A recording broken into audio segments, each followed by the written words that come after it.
राधा राधा राधा राधा श्री राधा राधा राधा राधा राधा राधा राधा राधा राधा राधा राधा राधा राधा श्री राधा राधा राधा राधा राधा राधा राधा राधा हरि बोल। ओ राधा राधा राधा राधा राधा राधा राधा राधा राधा राधा राधा एक संगे सबाई सबार गला जेन एक संगे सुनते पाई एकसाथे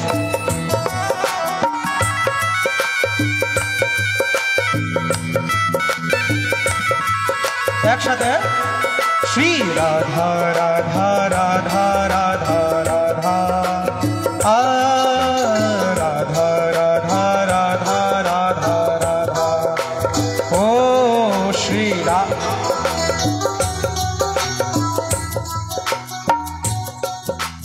राधा राधा राधा राधा आरो जोड़े श्री राधा राधा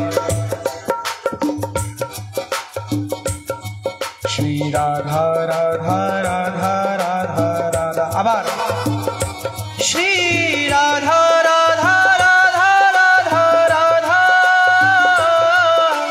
राधा राधा राधा राधा राधा श्री राधा हरि बोल।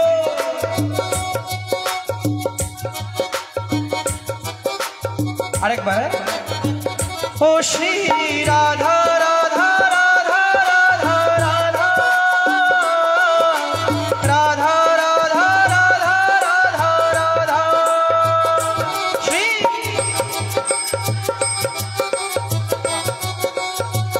राधे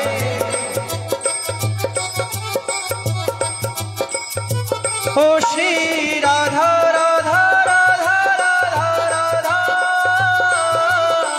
राधा राधा राधा राधा राधा श्री राधा ओ राधा राधा राधा राधा राधा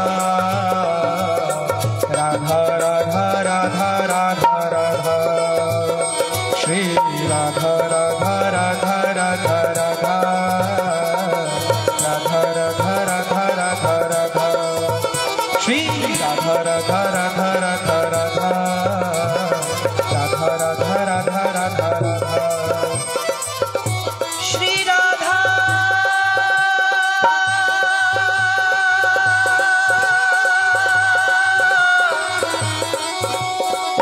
श्री राधा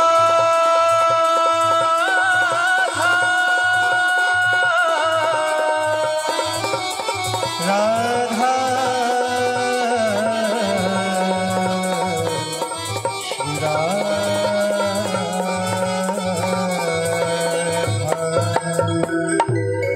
बोलिए श्रीमती राधा रानी सरकार की बोलिए श्री वृंदावन धाम की जय जय श्री राधे। একটু মনের একটা বাড়াতো श्री राधे राधे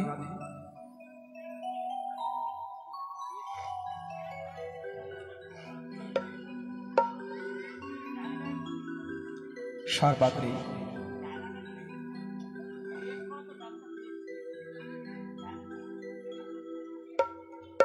समात्रैकगतः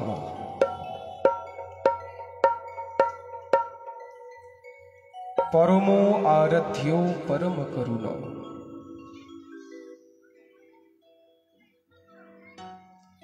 श्री श्री गुरः प्रभुपाद अष्टोत्तर शत श्रीलश्री हिरणमय गोस्वामीश्चरणो कमले नमामि।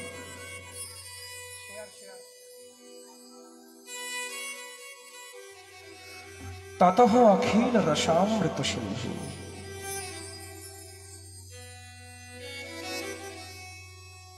কলিযুগ পাবন অবতার শ্রী রাধা রসসুধা কৈটব স্বরূপ মূরতি রাধা কৃষ্ণ মিলিত তুলো অকারণ করুণ ঘনাকৃতি বিগ্রহ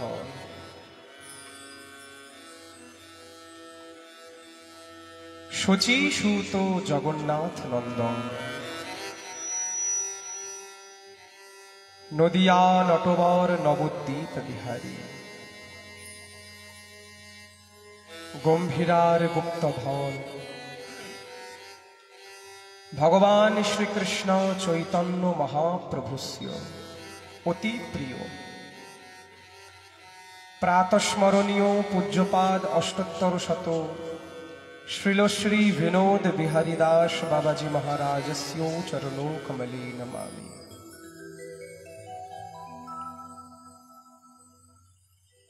ततः वाङ्मयी मूर्ति तरुन्दित विनिन्दित वितांबरधारी त्रिभंग ललित स्वरूप मूर्ति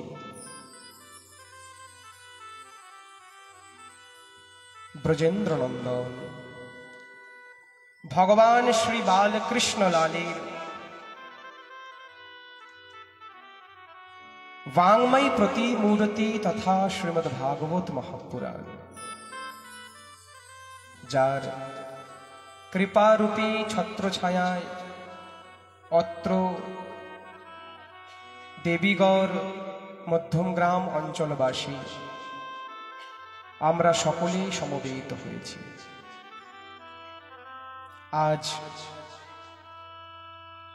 এই दिव्य श्रीमद् भागवत महाकथार द्वितीय दिवस।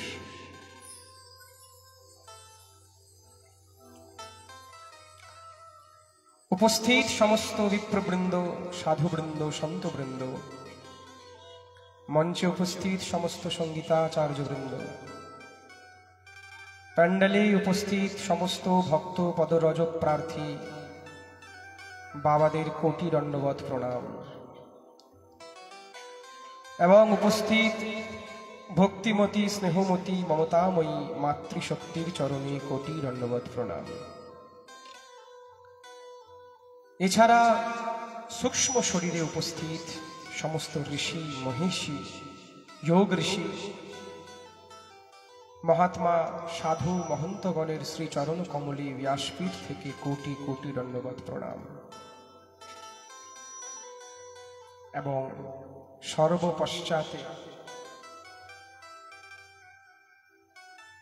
भगवत दास भगवान श्री रामचंद्रेर अति प्रिय अनंत बलवंत अंजनी सूत पवन पुत्र श्री वीर हनुमान श्री चरण कमले कोटि दंडवत प्रणाम। प्रेम से बोलो बोलो ना।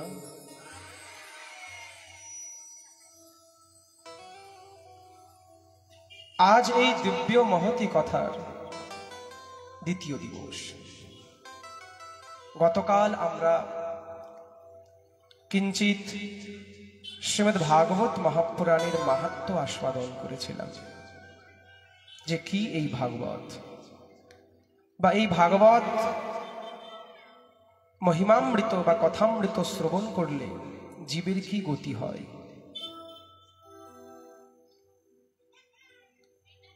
गतकाल आस्वादन करेছিলাম भगवान श्रीकृष्ण যখন এই ধরাধাম ছেড়ে চলে যাবেন তখন উদ্ধব এই কথা শুনতে পেয়ে ভগবান শ্রীকৃষ্ণের চরণে এসে লোটপোট খেয়েছিলেন। নাথ, তুমি যদি এই ধরাধাম ছেড়ে চলে যাও তাহলে তোমার চরণ পিপাসু তোমার চরণের দাস এই ভক্তগণের কি হবে? ধর্ম কোথায় আশ্রয় নেবে নাথ? भगवान तखन उद्धवके चले जावार पूर्वे विशेष ज्ञान प्रदान करेছিলেন, যাকে বলা হয় কি বলা হয়? গতকালকে বলেছিলাম ভগবান শ্রীকৃষ্ণ উদ্ধবকে যে জ্ঞান প্রদান করেছিলেন সেই জ্ঞানের নাম কি? গতকালকেই বললাম। দেখুন, শাস্ত্রের মধ্যে যে প্রবক্তা যে হরিকথা বলে তার বিশেষ কিছু লক্ষণ দেওয়া রয়েছে। প্রবক্তার চরিত্র কিরকম হবে, স্বভাব কিরকম হবে, কিন্তু তদরূপ সবচাইতে অধিক প্রকারের বা অধিক পর্যায়ের লক্ষণ কাদের বলা হয়েছে জানো? শ্রোতাদের। যে ভগবানের কথার বা ভাগবত কথার, রাম কথার, গৌর কথার শ্রোতা কিরূপ হওয়া দরকার।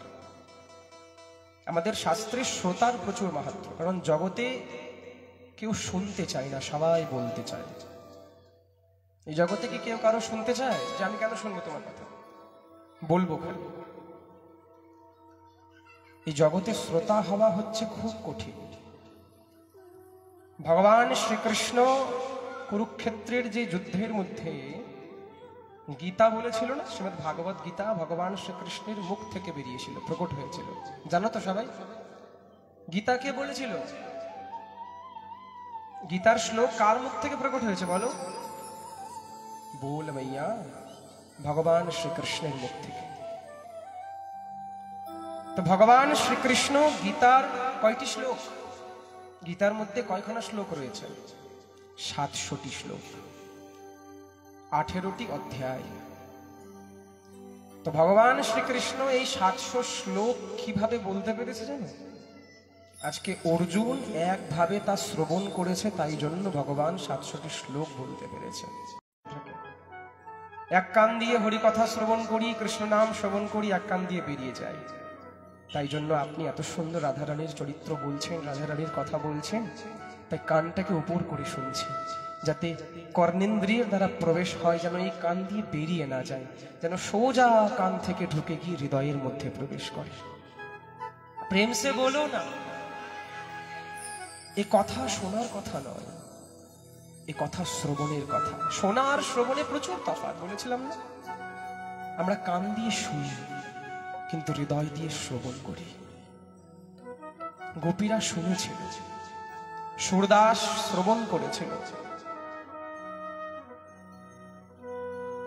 কালে খাঁ ভগবানের সবচাইতে প্রিয় ভক্ত হয়েছিল, শ্রবণ করেছিল। আজ অব্দি যারা যারা কৃষ্ণ ভক্ত হয়েছে, গৌর সুমুহূর্ত আমাদের। আজকে কি বলতো? কি বার আজকে? আজকে বুধবার, আজকে মঙ্গলবার। আজকে কি? আজকে ভগবানের সবচাইতে প্রিয় দিন। এক পক্ষ যদি প্রশ্ন করে, কেন গো তুমি ভগবানের প্রিয় দিন কেন বললে? কেন জানো? আজকে ভগবানের সবচাইতে প্রিয় দাসের আবির্ভাব তিথি। সবচাইতে বড় দাস ভগবানের কে? আজকে সাক্ষাৎ বীর বজরংবলী হনুমান লালের জন্মতিথি, প্রাকট্য তিথি। একটি কথা কি জানো? এই জগতে যারা যারা সত্য ত্রেতা দ্বাপর যুগে ছিল, তারা কিন্তু আর কেউ নেই, কিন্তু কয়েকজন এখনো অমর হয়ে রয়েছে। তারা ভগবানের কাছে বরদান প্রাপ্ত হয়েছিল। এই সৃষ্টি যতদিন বেঁচে থাকবে ততদিন। তারপরে অশ্বত্থামা, রাজা বলি, আরো কয়েকজন, এনারা যতদিন সৃষ্টি থাকবে ততদিন এই ধরাধামে থাকবে। হ্যাঁ গো, হনুমানজি আজও এই পৃথিবীতে রয়েছে। তাই আজকে ভাগবত কথা প্রবেশ করার পূর্বে কিঞ্চিত ভক্ত যশ গাওয়া যাক। দেখবেন শ্রীমদ ভাগবত যে গ্রন্থ না, এই গ্রন্থ তো ভগবান শ্রী হরির লীলা, চরিত্র, গুণগান, ভগবানের বিষয়ে। তো শ্রীমদ ভাগবত মহাপুরাণ হচ্ছে ভগবান শ্রী হরির বিষয়ে। কিন্তু কি জানো, এদিকে মন দাও, এদিকে মন দাও, এদিকে মন দাও। তন নয়, তনের আগে মন দিতে হবে। এই শ্রীমদ ভাগবত মহাপুরাণ যখন প্রথম স্কন্ধ শুরু হয়, প্রথমেই কিন্তু ভগবানের বিষয়ে বলা নেই, কিন্তু অথচ শ্রীমদ ভাগবত হচ্ছে ভগবানেরই স্বরূপ, সাক্ষাৎ ভগবান। এই ভাগবতের মধ্যে আগে সৃষ্টি বর্ণনা আছে, তারপরে প্রথম খণ্ড পুরো ভাগবতের মধ্যে খালি ভক্ত চরিত্রই গাওয়া আছে, শুধু ভক্তদের বিষয়ে। প্রহ্লাদ, ধ্রুব, গজেন্দ্র, বৃত্রাসুর, ভীষ্ম, কুন্তি সবার চরিত্র দেওয়া রয়েছে শ্রীমদ্ ভাগবতে। কেন? ভগবান ভক্তকে খুব ভালোবাসে। ভগবান বলেছেন কাকে? দুর্বাসা ঋষিকে বলেছেন, দুর্বাসা কে অহম ভক্ত পরাধীন, আমি ভক্তের অধীন। কোন ভক্ত যদি আমাকে কিঞ্চিত দুটো চোখের জল দিয়ে একবার ডাকে না, কেহানাথ রমণ পৃষ্ঠ ক্বাসি ক্বাসি মহাভুজ, হে নাথ, হে রমণ, হে পৃষ্ঠ, দুর্বাসা, আমি তৎক্ষণাৎ সেই ভক্তের হয়ে যাই। কিন্তু আমাকে ডাকতেই পারে না মানুষ। জানো দুর্বাসা, এই জীব জগৎ যত, এই জগতে যত জীব রয়েছে, যত মনুষ্য রয়েছে, জীব যেন আমাকে আবার স্মরণ করতে পারে, মনন করতে পারে, চিন্তন করতে পারে, তার জন্য আমি জগতে আরো দুইটি তত্ত্বকে পাঠালাম। কাকে? একটি সাধুকে আর একটি শ্রী গুরুদেবকে। এটি আমারই অংশ। ভগবান বলছেন আমি শ্রী গুরুদেবকে জগতে পাঠালাম, আমি গুরুদেব হয়ে। ভগবান শরীর হয়, তাহলে সাধু হচ্ছে সেই শরীরের ছায়া। প্রেম সে বলো।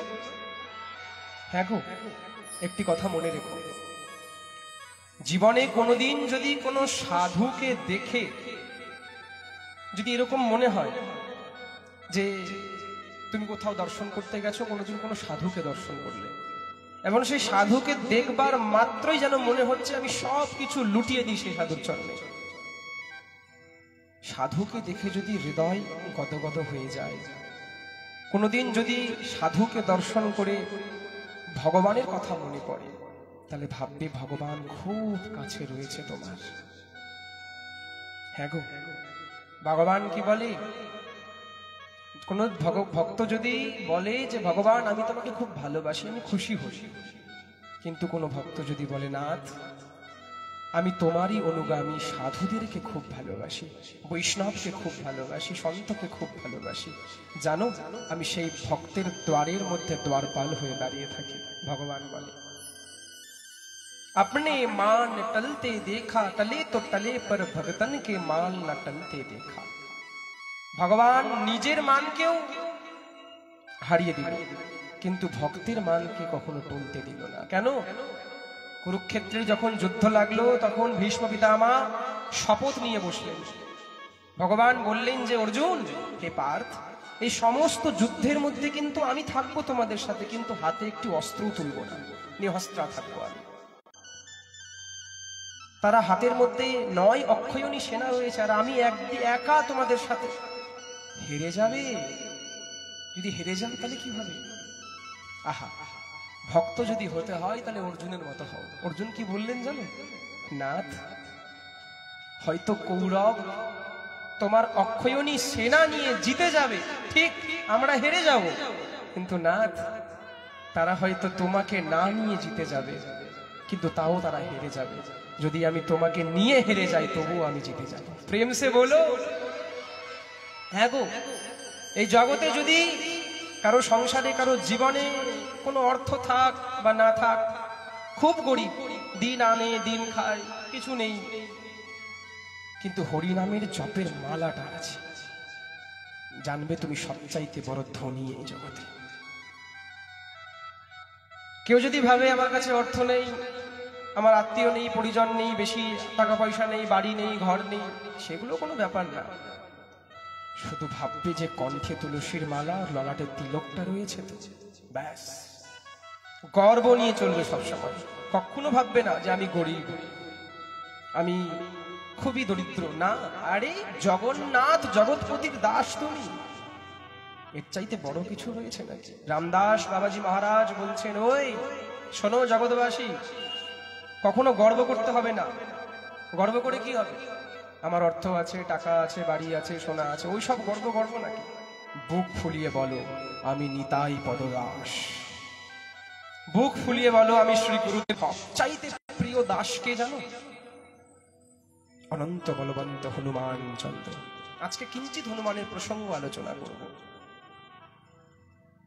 বলা আছে এই জগতে যেখানে যেখানে ভগবত কথা হবে, যেখানে যেখানে রাম কথা হবে, কেউ শ্রোতা রূপে আসুক বা না আসুক, কিন্তু আমার বীর বজরংবলী সেখানে অবশ্যই উপস্থিত হন।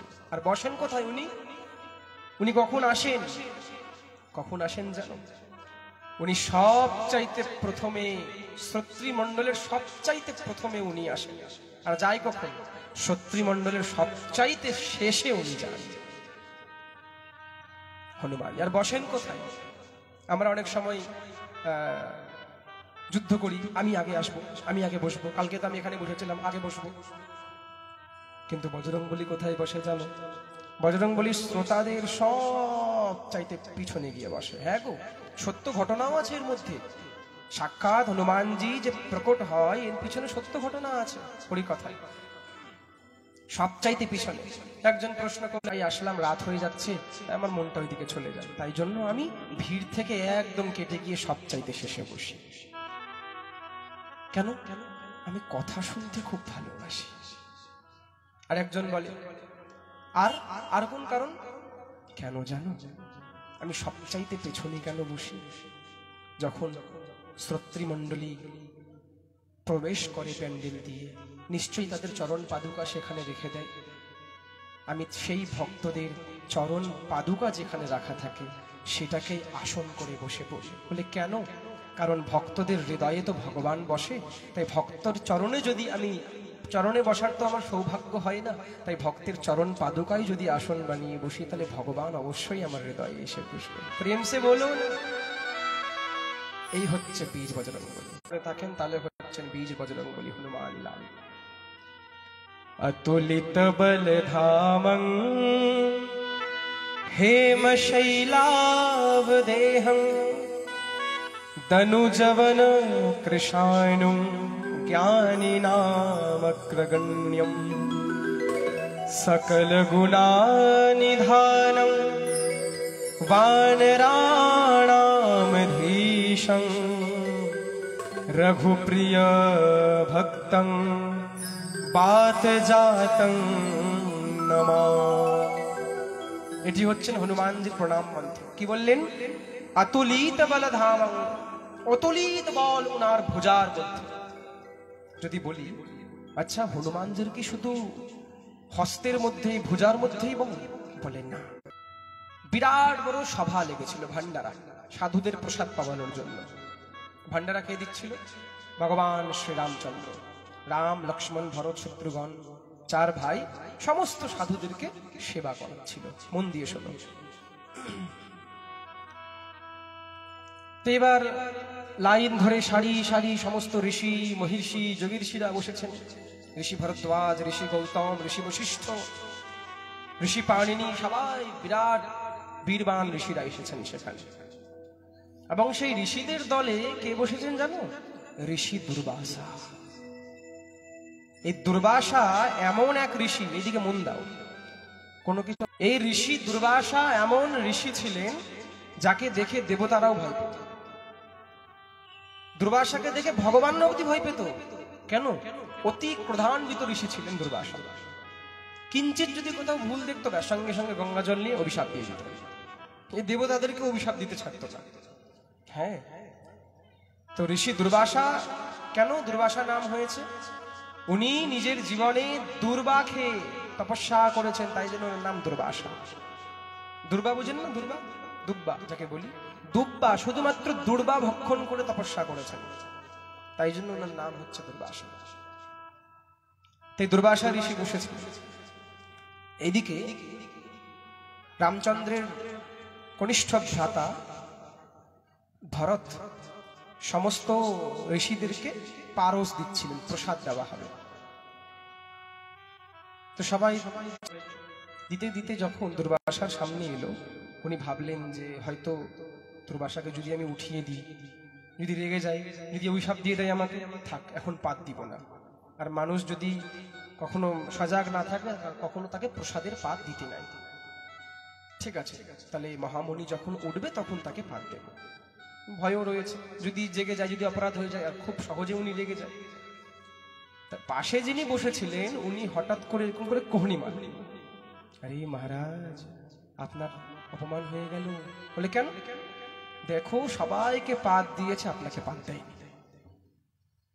দুর্বাসা যখনই দেখলেন আরে মহারাজ, যে সঙ্গে সঙ্গে ক্রোধান্বিত হয়ে গেলেন দুর্বাসা। রাম, তোমার দরবারে আজ সাধুর অপরাধ হয়েছে, আমি এ দরবার ত্যাগ করে চলে যাব। সঙ্গে সঙ্গে ভরত যখন শুনতে পেয়েছেন, হাই কপাল, আমি তো ভয়ের চোটে ওনাকে পাত দিলাম না সম্মান জানানোর জন্য, আর উনি উল্টো রেগে গেলেন। তখন রামচন্দ্র বললেন, মর্যাদাবান রামচন্দ্র, দাঁড়ান। মহারাজ রামচন্দ্র নিজের ধনুক নিয়ে উঠে গেলেন আর বললেন, হে ঋষি মহিমনি, আপনি একবার বলুন আপনার কে অপমান করেছেন। আমি মর্যাদা পুরুষোত্তম ভগবান রামচন্দ্র প্রতিজ্ঞা করছি তার ধর থেকে আজকে মস্তক আমি আলাদা করব। সংকল্প যেই শ্রবণ করলো, হায় হায়, দাদা আজকে সংকল্প নিয়ে নিয়েছে ধনুক আর বাণ নিয়ে, আর পাথর হয়তো গলে যাবে কিন্তু দাদার সংকল্প কখনো বলবে না। সঙ্গে সঙ্গে ছুটেছে ভরত সেখান থেকে, সভা থেকে, বাঁচাও বাঁচাও বাঁচাও বলে। রামচন্দ্র যখন জানলেন, হায় এ তো আমারই ভাই, কি করব, কিন্তু ভগবান সংকল্পবান, সাধুর অপমান হয়েছে তো কি হয়েছে, নিজের ভাই থাকলেও তাকে ছাড়ব না। সঙ্গে সঙ্গে ধনুক নিয়ে ছুটেছেন ভরতের পিছনে। ভরত, দাঁড়িয়ে যাও দাঁড়িয়ে যাও দাঁড়িয়ে যাও।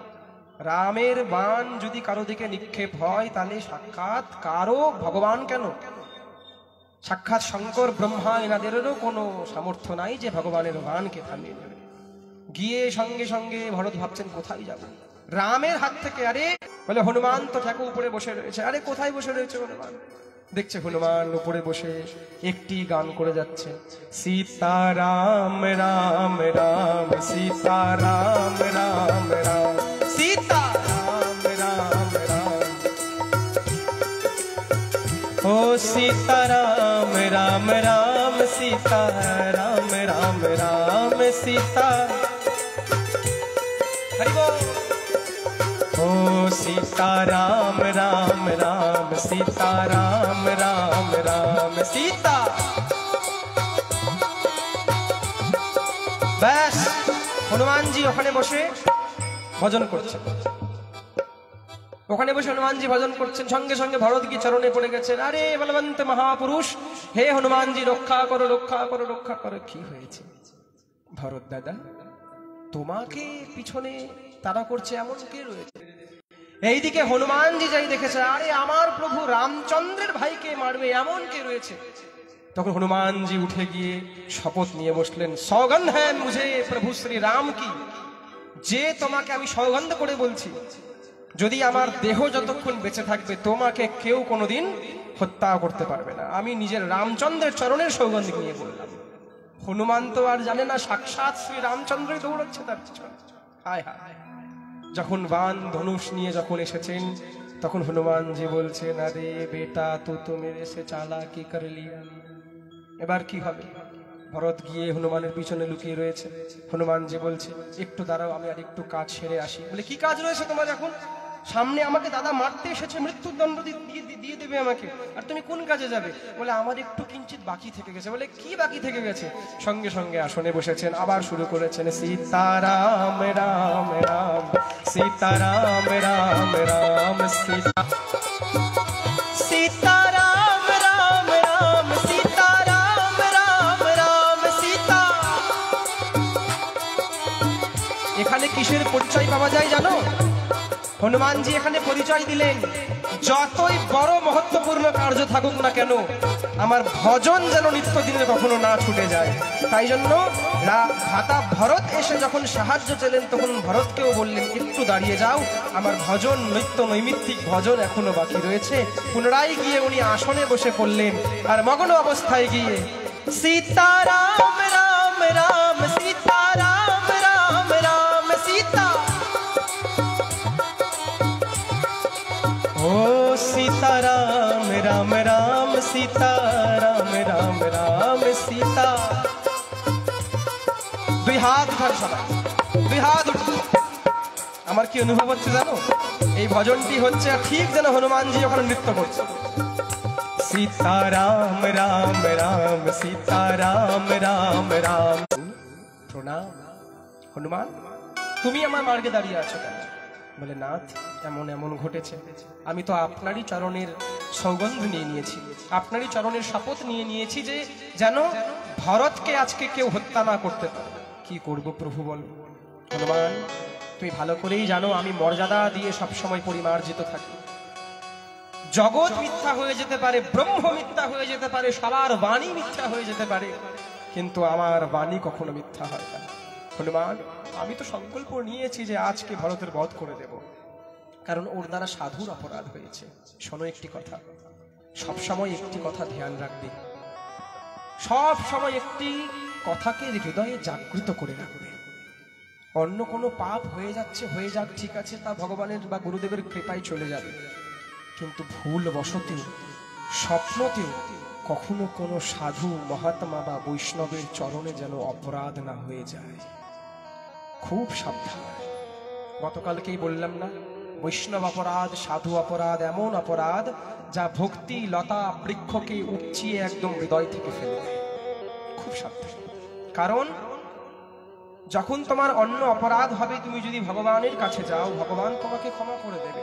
ভগবান বলেছেন না গীতাতে, সর্বধর্মম পরিত্যাজ্যম মাম একম শরণম ব্রজ। কোন ভক্ত যদি আমার কাছে এসে বলে, নাথ, আমার খুব অপরাধ হয়েছে, আজ থেকে আমি আর কোনো অপরাধ করব না, আমি আপনার চরণে শরণ নিলাম। সন্ত অপরাধ করে এসে আমাকে বলে যে ক্ষমা করে দাও নাথ, অপরাধ হয়েছে, আমি সেই মনুষ্যের বা জীবের মুখ অব্দি দর্শন করি না। প্রেম সে বলুন। তাই জন্য যেখানে রাস্তা ঘাটে কেউ কখনো যাত্রা করছো, গাড়িতে রয়েছ, যদি কোনো সাধু দর্শন হয় তাহলে অবশ্যই দুই হাত জোর করে দূর থেকে প্রণাম জানাবে।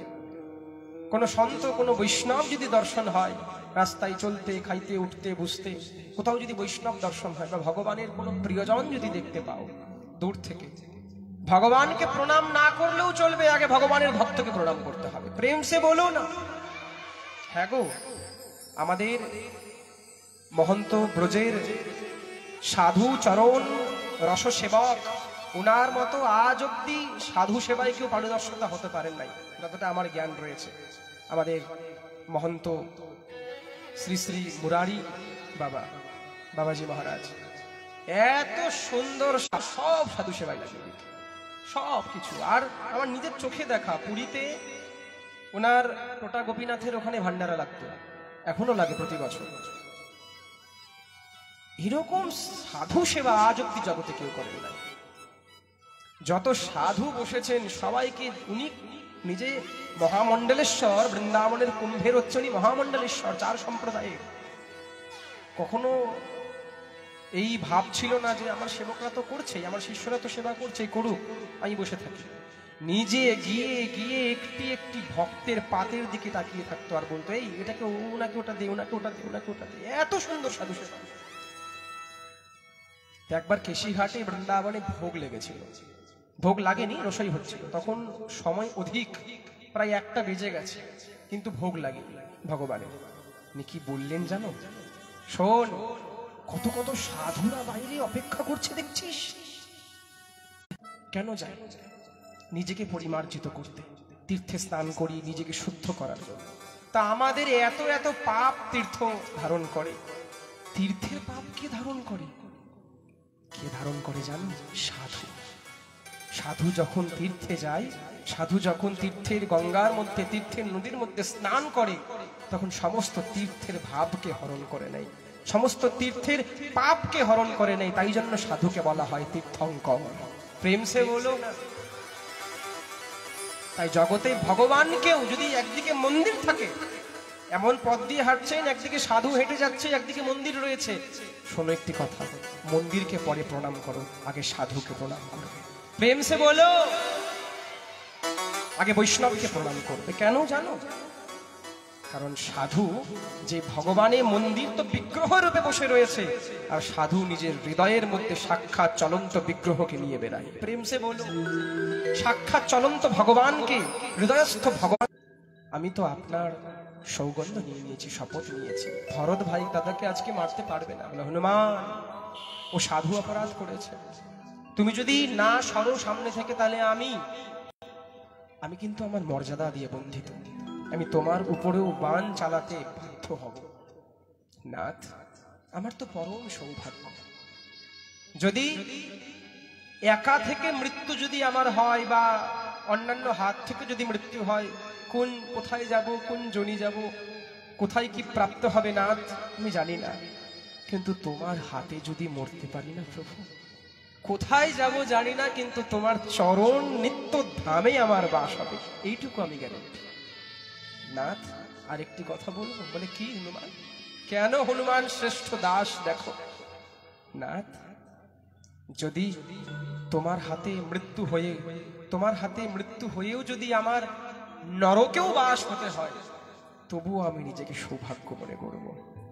আমি তো বুক চাপড়ে বলতে পারবো, আমাকে জগতের কোনো দেবতা, জগতের কোনো মানুষ হত্যা করেনি গো, সাক্ষাৎ জগন্নাথ আমার উপরে অস্ত্র প্রহার করেছে। এই হচ্ছে হনুমান। ঠিক আছে, বেশ, তুমি যদি নাই সরো হনুমান, তেরে কাঁটো সে ভি প্যার। প্রভু, তোমার দেওয়া ফুল, তুমি যদি ফুলও দাও জীবনে, সেই ফুলটাকেও ভালোবাসি। তুমি যদি কোনোদিন গোলাপ দাও, সেই গোলাপটাও আমার প্রিয়। আর তুমি যদি আমাকে ভেবে সেই গোলাপের সাথে কাঁটাটাকেও দাও, সেই কাঁটাকেও ভালোবাসি। ও তেরে ফুলো সে ভি প্যার, तेरे कांटों से भी प्यार, तू जो भी देना चाहे दे दे मेरे सरकार, तेरे फूलों से भी प्यार, तेरे कांटों से भी प्यार। ভগবান জীবনে যদি কখনো দুঃখ দেয়, তাহলে সেই দুঃখের জন্য ভগবানের কাছে কোনো অভিযোগ রেখো না। কখনো বলো না ভগবান এটা দেয় না, ভগবান, আর এখনকার তো সময় এমন হয়ে গেছে, আজকে যদি ভগবান শিবের পূজা করি, যদি একটু দুঃখ কষ্ট আসে জীবনে, ভগবান চেঞ্জ করে ফেলি, চলে যাই হনুমানজির কাছে, ওখানে গিয়ে এবার হনুমান মন্ত্র জপ করি, এই করি ওই করি। তবুও যদি জীবনে দুঃখ আসে, সঙ্গে সঙ্গে হনুমানজি চেঞ্জ, এবার চলে যাই এবার ভবতারিণীর কাছে। মায়ের কত সুন্দর নাম করি, কালী পুজো করি, তখনও যদি জীবনে দুঃখ আসে, কালীও চেঞ্জ করে কৃষ্ণের কাছে চলে যাই, এবার এরকম করে রোটেশন হয়। আরে হনুমানজি কি জানো? শোনো, শ্রীনাথে জানকী, হনুমানজি বলছেন, শ্রীনাথে জানকী নাথে চাঁদেদ পরমাত্মা। আমি জানি যে শ্রীনাথ মানে রাধানাথ, আর জানকীনাথ মানে সীতানাথ, মানে হচ্ছেন রামচন্দ্র। আমি জানি কৃষ্ণ আর রামের মধ্যে কোনো তফাৎ নাই, আমি জানি ভালো করে। শ্রীনাথে জানকীনাথে চাভেদ পরমাত্মনি, দুজনেই পরমাত্মা, কোনো ভেদাভেদ নাই। কিন্তু তথাপি মম সর্বস্বং, তবুও আমার সর্বস্ব শ্রীরাম কমল লোচন। কেন? কেন মানে হৃদয়ের মধ্যে তো ওই তীর ধনুক ধরে থাকা ঠাকুরকেই তো এঁকে নিয়েছি, বংশী ধরে থাকা ঠাকুরকে কি করে ভালোবাসবো বলো তো? এ হচ্ছে ইষ্ট নিষ্ঠা। যার মধ্যে যত নিষ্ঠা তার ইষ্টের প্রতি, ওই যে বললাম কিরকম নিষ্ঠা। যদি কৃষ্ণ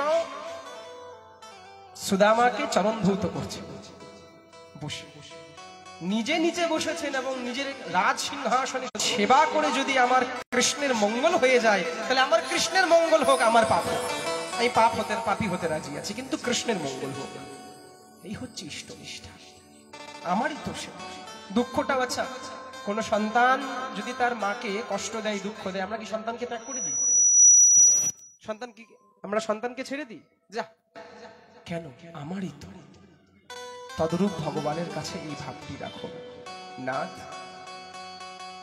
হয়তো তুমি আমাকে কষ্ট দিচ্ছ, নিশ্চয়ই এর মধ্যে কিছু ভালো আছে, তাই তুমি দুঃখ কষ্ট দিচ্ছ। হয়তো কোনো সুখ পেলে আমি তোমাকে ভুলে যেতাম না, তাই জন্য তুমি কষ্ট দিচ্ছ আমাকে। হ্যাঁ গো, যখন জীবনে কষ্ট আসবে না, একটি কথা মন দিয়ে শুনে রাখো, সবাই শোনো একটি কথা, জীবনে যদি কোনো দুঃখ আসে, কষ্ট আসে, ভগবানের কাছে অভিযোগ রাখবে না, কেন কষ্ট দিলে, কেন দুঃখ দিলে। ভগবানের কাছে যাবে আর ভগবানকে হাত জোর করে ধন্যবাদ জানাবে, প্রভু এই জগতে তো এত এত জীব, এত এত জন্তু, আমি তোমার চোখের, তুমি কষ্ট দিয়েছো তো কি হয়েছে? এত এত জীবের মাঝে তো তুমি আমায় দেখতে পেয়েছো তুমি কষ্ট দেওয়ার জন্য। আমি তো ক্ষুদ্র দাস মাত্র তোমার, আমি তোমার চোখের সামনে তো এসেছি। তুমি কষ্ট দাও বা সুখ দাও, আমি তো তোমার চোখে পড়েছি না। এটি বলো ভগবানকে। ও জাহলে চলোগে वही मैं चलो। তখন হনুমানজি ভগবানের সামনে হাত জোর করে দাঁড়িয়ে গেলেন। সঙ্গে সঙ্গে ভগবান শ্রী রামচন্দ্র ব্রহ্মাস্ত্রকে স্মরণ করেছেন। রামচন্দ্র যখন হনুমানকে নিক্ষেপ করে বাণ চালিয়েছেন, যেই বাণ ভাসতে ভাসতে হনুমানের কাছে গিয়েছে, হনুমান যেন নিজের ঠোঁটকে শুধু আস্তে আস্তে করে কিছু একটু মন্ত্র বললেন।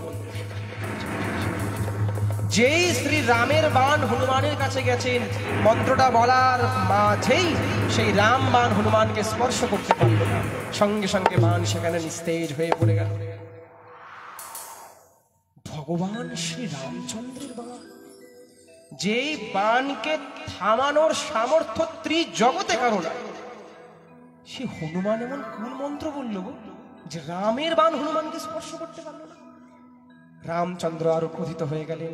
উনি সঙ্গে সঙ্গে ব্রহ্মাস্ত্রকে আবার স্মরণ করলেন।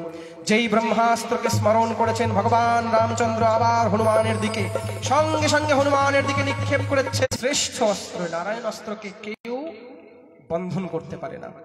সঙ্গে সঙ্গে রামচন্দ্র যেই স্মরণ করেছেন নারায়ণ অস্ত্র, এবার সাবধান করে দিলেন হনুমানকে। হনুমান সাবধান!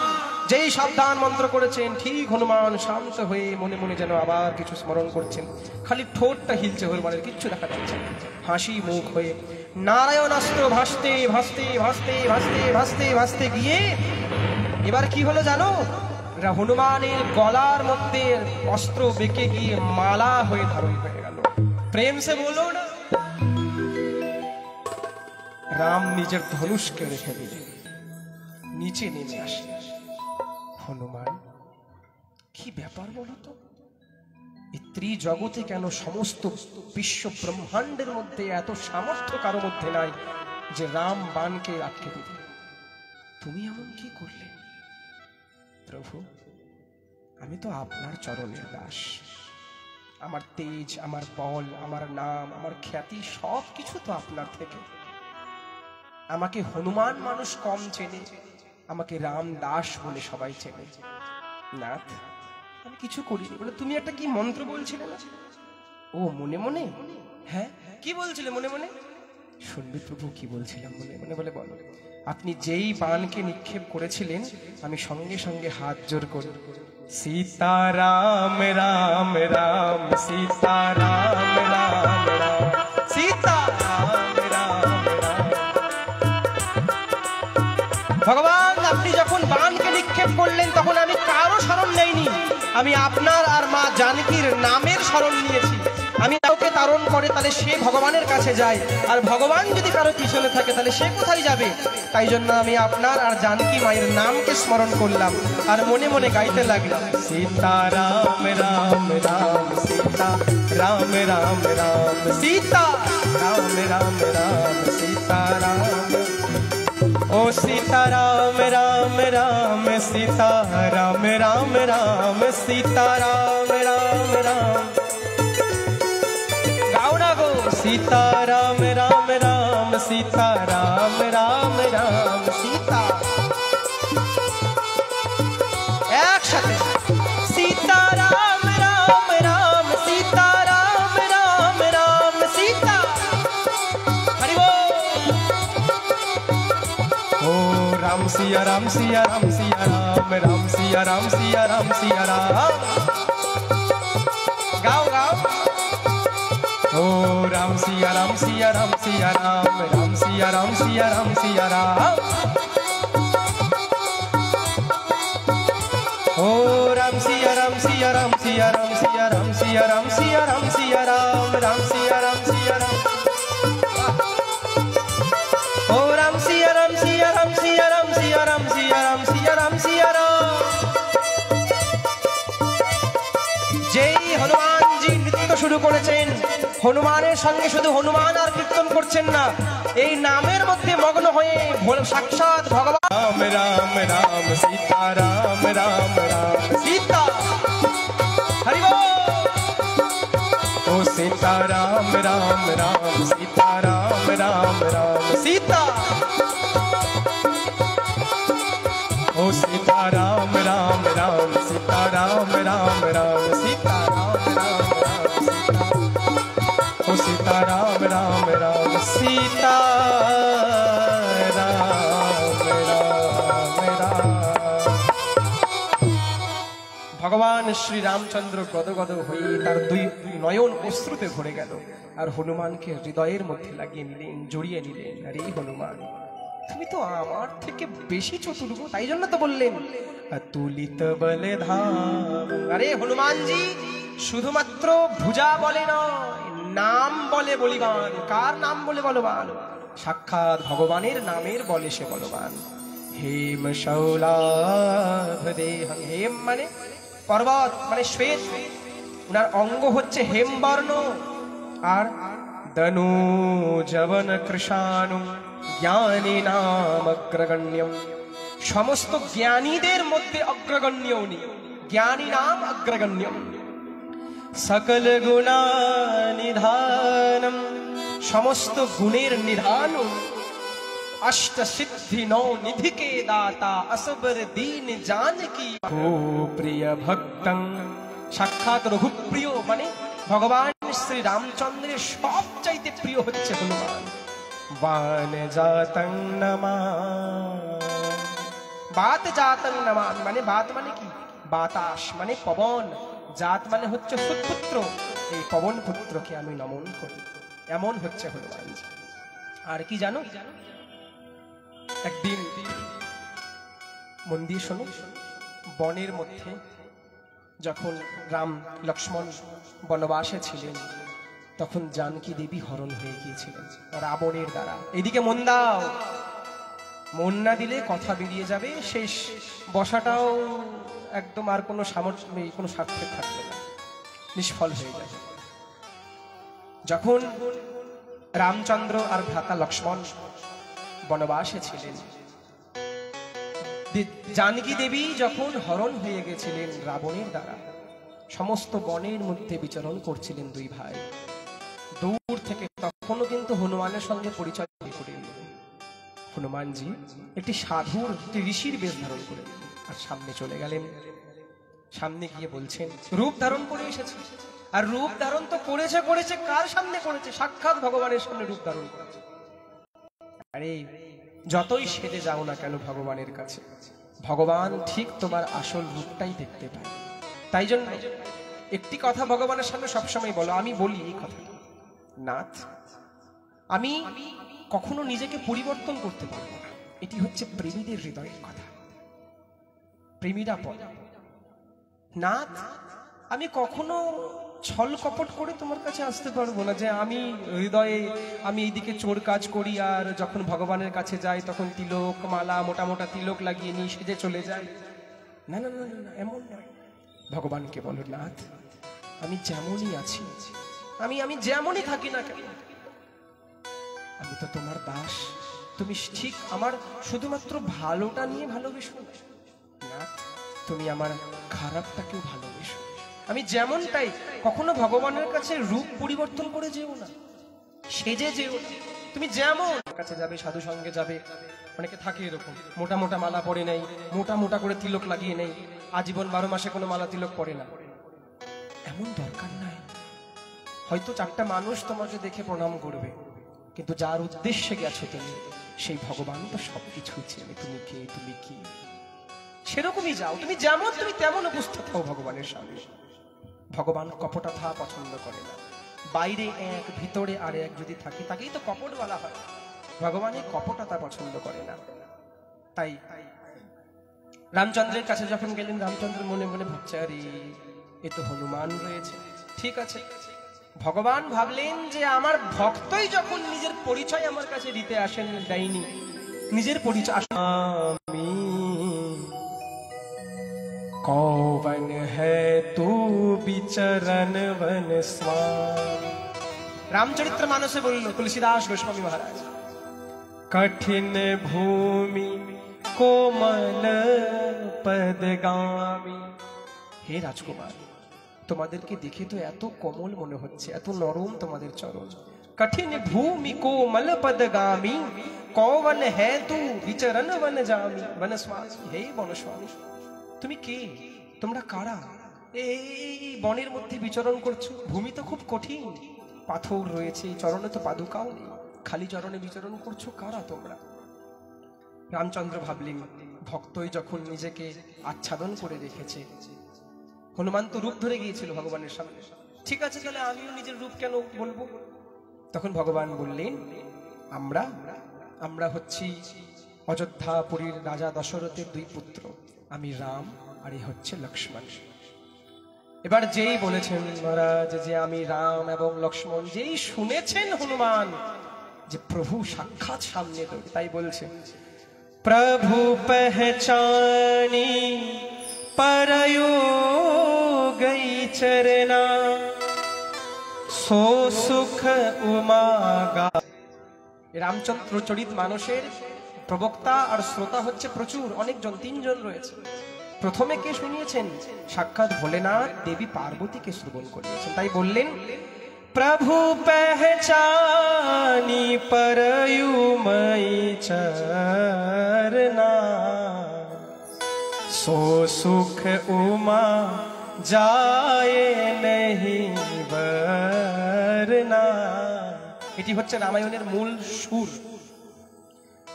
প্রভু পহচানি পরয়ু গই চরনা, যেই প্রভুকে চিনতে পেরেছে সঙ্গে সঙ্গে হনুমান প্রভুর চরণে পড়ে গেছেন। না, আমি তো সংসারী, আমার মতি ভ্রম হয়েছিল, তোমার থেকে দূরে গিয়ে তোমাকেই চিনতে ভুলে গেছি, আর তোমার কাছেই আমি তোমার পরিচয় জানতে এসেছি। না, আমাকে ক্ষমা করো প্রভু। চরণে পড়ে গেছেন হনুমান। সো সুখ উমা যায় নহি বরনা। হনুমান যে কি সুখ পেয়েছেন আজ, এতদিন পর নিজের প্রভু শ্রী রামকে পেয়ে, এই সুখ কখনো বর্ণনা করা যাবে না। কে বলছেন? উমা মানে ভোলেনাথ উমাকে বলছেন। কিন্তু জানেন একটি কি ঘটনা? হনুমান কিন্তু ভগবানের চরণে পড়ল, কিন্তু রামচন্দ্র কিন্তু কথার মধ্যে মন দাও। এক পক্ষ প্রশ্ন করলো, কি জানো, যে এই কাঁদছো কেন? বলে, শোনো না, আমি তো জগতের সব চাইতে অধম জীব, পাপী জীব, কিন্তু ভগবানের নাম তো হচ্ছে কৃপাময়, আমাকে তো ভগবান কৃপা করবে না। বলে, আরে না, কে বলেছে? ভগবানের নাম হচ্ছে দীনানাথ, সে তোমাকে কৃপা করবে। দীনানাথ? কিন্তু আমি তো দীন নই, আমার মধ্যে তো দীনতাও নাই। তাহলে দীনতা, দীননাথ কার জন্য? যার মনে দীনভাব রয়েছে। আমি তো দীন নই, তাহলে দীননাথ কি করে হবে? আরে চিন্তা করো না, ভগবানের নাম হচ্ছে ভক্তবৎসল। ভক্তবৎসল? কিন্তু আমি তো ভক্ত নই, আমি তো পাপী, আমি তো সব চাইতে পাপী, তা আমি তো কোনোদিন ভক্তও হতে পারিনি। তো ভক্ত বৎসল তাহলে কি করে কৃপা করবে? আরে ভগবানের নাম হচ্ছে জগৎ স্বামী। কি বললি? কিন্তু আমি তো ভগবানকে কোনোদিনও স্বামী বলেই মানিনি, তাহলে আমার কি কৃপা হবে না? এক পক্ষ এসে বলল, আরে চিন্তা করো না গো, ভগবানের নাম হচ্ছে জগন্নাথ। হ্যাঁ, আমি জগতে তো রয়েছি, ঠিক জগন্নাথ আমাকে কৃপা করবে। প্রেম সে বলো, এই হচ্ছে ভগবানের দাসের স্বরূপ। তো এবার ভগবান আবার হনুমান কি করলেন, বলতে বলতে বলতে বলতে প্রভুর রামচন্দ্রের চরণে পড়ে গেলেন। কিন্তু প্রভু তখনও হনুমানকে উঠালেন না। এবার হনুমানজি নিজে উঠে ভগবানকে বলছেন, মনে মনে ভাবছেন, আমি এতবার রামচন্দ্রের চরণে পড়ছি গিয়ে, আমি এতবার রঘুনাথের চরণে পড়ছি, রঘুনাথজি আমাকে উঠাচ্ছে না কেন? কি হয়েছে? তখন অচানক হনুমানের খেয়াল এসেছে, আরে অপরাধ হয়ে গেছে। বলে, কি? আমি তো শুধু মুখে মুখে বলেছি আমি হনুমান, কিন্তু আমি তো আমার স্বরূপ যে বেশ, সেই স্বরূপকে তো পরিবর্তন করিনি। আমি এখনো তো সাধু হয়েই রয়েছি, সেজে রয়েছি। আমি বলেছি হনুমান, কিন্তু স্বরূপে রয়েছে এক। বলেছি এক, কিন্তু হয়ে আছি এক। এখনো তো প্রভুর সামনে কপটতা অবস্থায় রয়েছি। আর রামচরিত্র মানসে কি বলেছেন? निर्मल मन जन सो मोहे पावा, मोहे कपट छल छिद्र न भावा। तुलसीदास गोस्वामी बोललेन निर्मल मन जन सो मोहे पावा। भगवान के के पाई जानो? जार मन निर्मल, जार भीतर और बाहिर एक हो जाए, एक से निजे केও भूले जाए, एक हो जाए। যার ভিতরে সাজ এক থাকবে, বাইরে আরেক সাজ থাকবে না, এক কি যে প্রভু हम तुम्हारे थे प्रभु जी, हम तुम्हारे हैं, हम तुम्हारे ही रहेंगे ओ मेरे प्रियतम। সবাই মিলে हम तुम्हारे थे प्रभु जी। एकदम चुपचाप बसो सबाई मिले। ओ हम तुम्हारे थे प्रभु जी, हम तुम्हारे हैं, हम तुम्हारे ही रहोगे ओ मेरे प्रियतम। কথা জানো, যারা প্রেমী ভক্ত, যারা রসিক ভক্ত, তারা এইটুকুতেও তাদের মন ভরবে না। বলে কেন শুধু এটা কেন বলবো? এটা তো শুধু বললে হবে না, তাহলে কি বলবে? तुम हमारे थे प्रभु जी, तुम हमारे हो, तुम हमारे रहोगे ओ मेरे प्रियतम। ना শুধু আমি তোমার এতে হয় নাকি, তুমিও আমার। প্রতিদিন বলো हम तुम्हारे थे प्रभु जी, हम तुम्हारे थे प्रभु जी, हम तुम्हारे हैं, हम तुम्हारे थे प्रभु जी, हम तुम्हारे हैं। ভগবানকে নিশ্চয় দিয়ে দাও, একবারে স্ট্যাম্প মেরে দাও। কি हम तुम्हारे ही रहेंगे ओ मेरे प्रियतम। गाओ तुम हमारे थे प्रभु जी, तुम हमारे हो, तुम हमारे ही हो ओ मेरे प्रियतम। कृष्ण गोविंद गोविंद हे गोपाल नंदलाल, कृष्ण गोविंद गोविंद हे गोपाल नंदलाल, कृष्ण गोविंद गोविंद हे गोपाल नंदलाल, कृष्ण गोविंद गोविंद हे गोपाल नंदलाल, कृष्ण गोविंद गोविंद हे गोपाल नंदलाल, कृष्ण गोविंद गोविंद हे गोपाल नंदलाल, कृष्ण गोविंद हे गोपाल नंदलाल। तो के निजर दास के निजर हृदये जुड़िए निलेन और बोलेन हनुमान तू मम प्रिय लक्ष्मण ते दूना। हनुमान तुमी आमार सबचाइते प्रिय। बोले केन?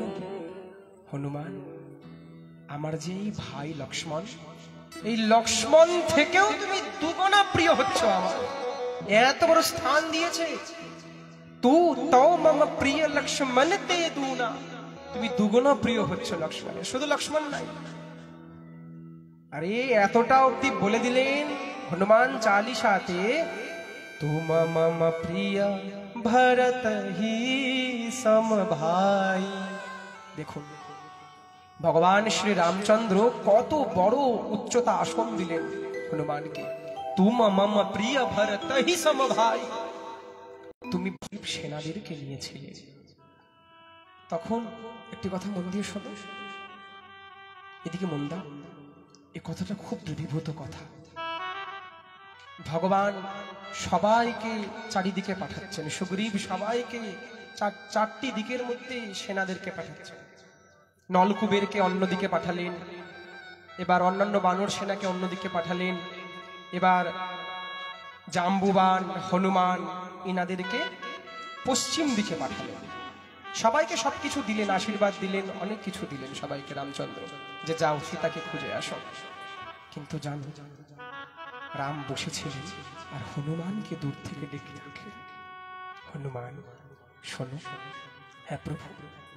তখন রামচন্দ্র নিজের যে অনামিকা অঙ্গুলির যে আংটি, যে আংটি বিবাহের সময় দেবী জানকী শ্রী রামকে পরিয়েছিলেন, সে আংটি খুলে গিয়ে হনুমানকে দিলেন। হনুমান, যখন তুমি সীতাজিকে পেয়ে যাবে, ক্ষমতার নিজের কর্মের মধ্যে বিশ্বাস নেই, কিন্তু ভগবান বলে দিয়েছে, প্রভু বলে দিয়েছে একবার যে তুমি সীতাকে যখন পাবে, তার মানে আমি জানকীজিকে পাবো। কারণ রাম জানে কি রাম কাজ করিবে কে তুম অবতারা। রাম কাজ করার জন্যই ভগবান পবনপুত্র হনুমানের অবতার হয়েছে, একমাত্র রাম কাজকে সিদ্ধ করার জন্য। দিয়ে দিল। এবার শোনো, এইদিকে ছোটবেলায় কিন্তু যখন হনুমান জন্মগ্রহণ করেছিলেন, যখন অঞ্জনার গর্ভ থেকে, তখন একদিন হনুমানজি বলছেন, মা আমার খুব খিদে পেয়েছে। এবার মা জানলা থেকে দূর থেকে দেখিয়ে দিয়েছে, হনুমান ওই দেখ এই গাছের মধ্যে দেখ লাল লাল আম ধরেছে, এই আম খেয়ে নে যা। এবার ওই গাছের ফাঁক দিয়েই, তখন কেবল সকালবেলা প্রভাতী সময়, 6টা 6:30, ঠিক যখন গাছের ফাঁক দিয়ে দেখছে একটি বিরাট বড় আম, লাল রঙের দেখতে। ওটি কি ছিল? আসলে ওটি সূর্য ছিল, সাক্ষাৎ সূর্যনারায়ণ ভগবান। ঠিক গাছের মাঝখান দিয়ে দেখা যাচ্ছে লাল লাল সূর্যকে। হনুমান ভেবেছে হয়তো সবচাইতে বড় আম ওটাই। এবার পবনপুত্র কি করেছেন, সঙ্গে সঙ্গে অতুলিত বলে ধামং জ্ঞানী নাম অগ্রগণ্যম, এত বড় কোষ, যোজন কোষ সূর্যকে নিজের মুখের মধ্যে পুড়ে নিয়েছে। এবার সূর্য তো অগ্নি, এবার সেই সূর্যকে যখন হনুমান, তো আগে মুখটা ঠিক ছিল, সূর্যকে যখন খেয়েছে তো অগ্নির প্রজ্বলিতে এইটুকু অংশ হয়ে গেছে লাল। তাই জন্য দেখবেন হনুমানের এইটুকু মুখ লাল থাকে। চারিদিকে সৃষ্টি অন্ধকারে একদম ছেয়ে গেল। সঙ্গে সঙ্গে সবাই এসেছে, ইন্দ্র এসেছে, আরে ছেড়ে দাও ছেড়ে দাও ছেড়ে দাও। ইন্দ্র কি করলেন, মুখের মধ্যে বজ্র প্রহার করে দিলেন হনুমানের। সঙ্গে সঙ্গে হনুমানের মুখ থেকে সূর্য বেরিয়ে গেল, হনুমান মূর্ছিত হয়ে গেল। এবার পবনদেব ক্রোধান্বিত হয়ে চারিদিকে সমস্ত বাতাসকে, বায়ুকে নিজের দিকে টেনে নিলেন। এবার জীব যখন দেবতাগণ সংকটে পড়ে গেলেন, যে পবনদেব নিজের সমস্ত বায়ুকে আকর্ষণ করে নিয়েছেন, সঙ্গে সঙ্গে উপস্থিত হলেন ব্রহ্মা, বিষ্ণু, মহেশ্বর, সমস্ত দেবতাগণ পবনদেবের কাছে প্রার্থনা করলেন যে ব্রহ্মাস্ত্রের মতো শ্রেষ্ঠ অস্ত্র তোমাকে স্পর্শ করতে পারবে না, তোমাকে ব্রহ্মার বরদান রইল। ইন্দ্র তাকে বরদান দিলেন যে ইন্দ্রের বজ্রও তোমার উপরে কিছু করতে পারবে না। নারায়ণ বরদান দিলেন সুদর্শন চক্রও তোমার কিছু করতে পারবে না। ভোলানাথ শিব বললেন যে কোন অস্ত্র, আদি শস্ত্র, এমনকি আমার ত্রিশূল অবধি তোমার কিছু করতে পারবে না। বরদান প্রদান করে দিলেন, তুমি অমর হয়ে থাকবে। ঋষি মুনিরা তাকে বরদান দিলেন। বেশ, সেদিন থেকে পবনপুত্র বিরাট বলবান হয়ে গেলেন। ছিল তো আসলে মরকট, এত দুর্গন্ধ ছিল, এত বদমাশ হয়েছিল। সাধুরা যখন তপস্যা করতে বসতো, তখন সাধুদের তপস্যা ভঙ্গ করার জন্য, তপস্যা ভঙ্গ করতো না, সাধুদের আশেপাশে ফল ছিল, ফল নিয়ে চুরি করে নিয়ে চলে যেত, কমণ্ডলী নিয়ে চলে যেত। হঠাৎ একদিন ঋষিরা তাকে অভিশাপ দিয়ে দিলেন, আরে পবনপুত্র যাও, তুমি তোমার এই সমস্ত বল দিয়ে আমাদেরকে উৎপাত করছো, তোমাকে অভিশাপ দিলাম, তুমি নিজের সমস্ত মন্ত্র শক্তি ভুলে যাবে। সঙ্গে সঙ্গে চরণে পড়ে গেলেন। তখন আবার সমস্ত ঋষিগণ তাকে বরদান দিলেন, হনুমান যেদিন কোন রাম ভক্ত, নৈষ্ঠিক রাম ভক্ত তোমাকে সমস্ত শক্তির কথা পুনরায় স্মরণ করিয়ে দেবে, তুমি নিজের সমস্ত বল শক্তি ফিরে পেয়ে যাবে। এখন তো হনুমান তো নিস্তেজ, যখন রামচন্দ্রের সঙ্গে দেখা হয়েছিল এখন তো নিস্তেজ। এইদিকে শোনো, দেবী সীতাকে খুঁজতে পশ্চিম দিকের সবাই গেছে। জাম্বুবান তো বৃদ্ধ সবচাইতে দলের মধ্যে, কিন্তু সব চাইতে বলবান জাম্বুবান। এত বলবান, শুনবে কি হয়েছিল। সমস্ত মানব সেবা, নল কুবের মণিগ্রীব बोलो, अरे ऐसे करो या ऐसे करो, कुछ करो, हाँ বা না, নাহলে তো আমার মনে হবে আমি পাথরকে কথা শোনাচ্ছি। প্রেম সে বলো, আমি কিছু বলছি ওনারা এত মন দিয়ে শুনছে, কোন হাসার প্রসঙ্গ বলছি তো প্রেম সে বলো শোনো।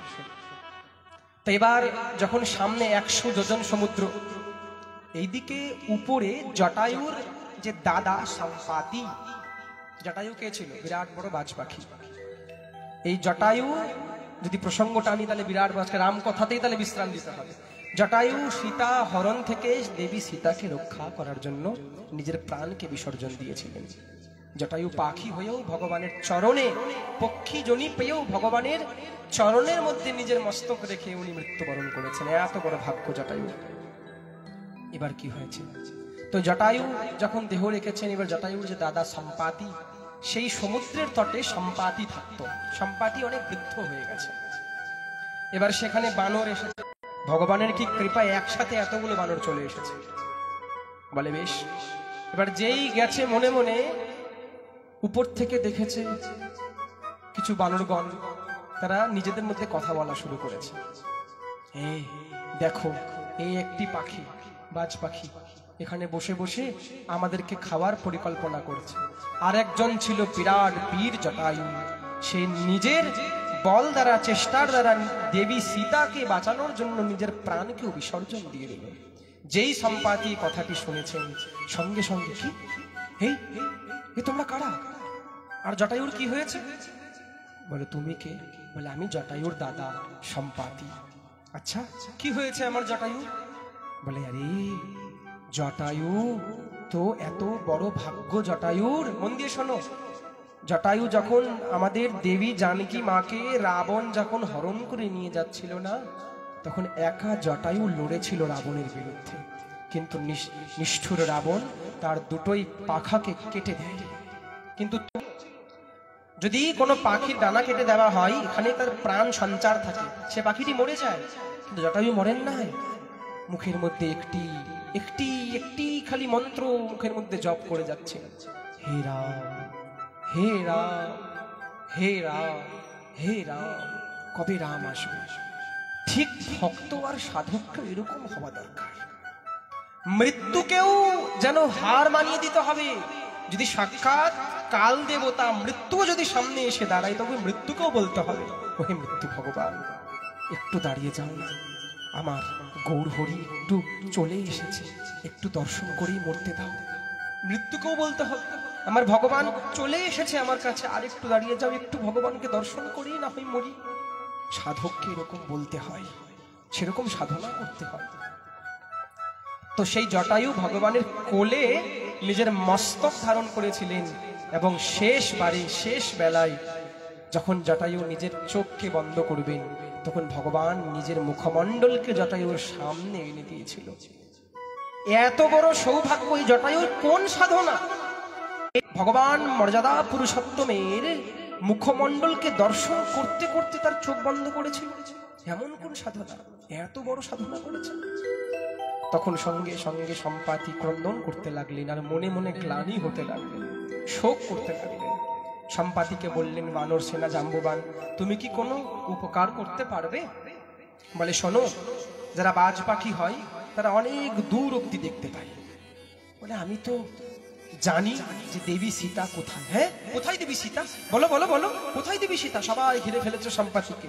বলে আমি যখন এখানে বসেছিলাম এই সমুদ্র তটে, তখন আমি দেখেছিলাম এই সমুদ্রের ওই পারে একটি নগরী রয়েছে।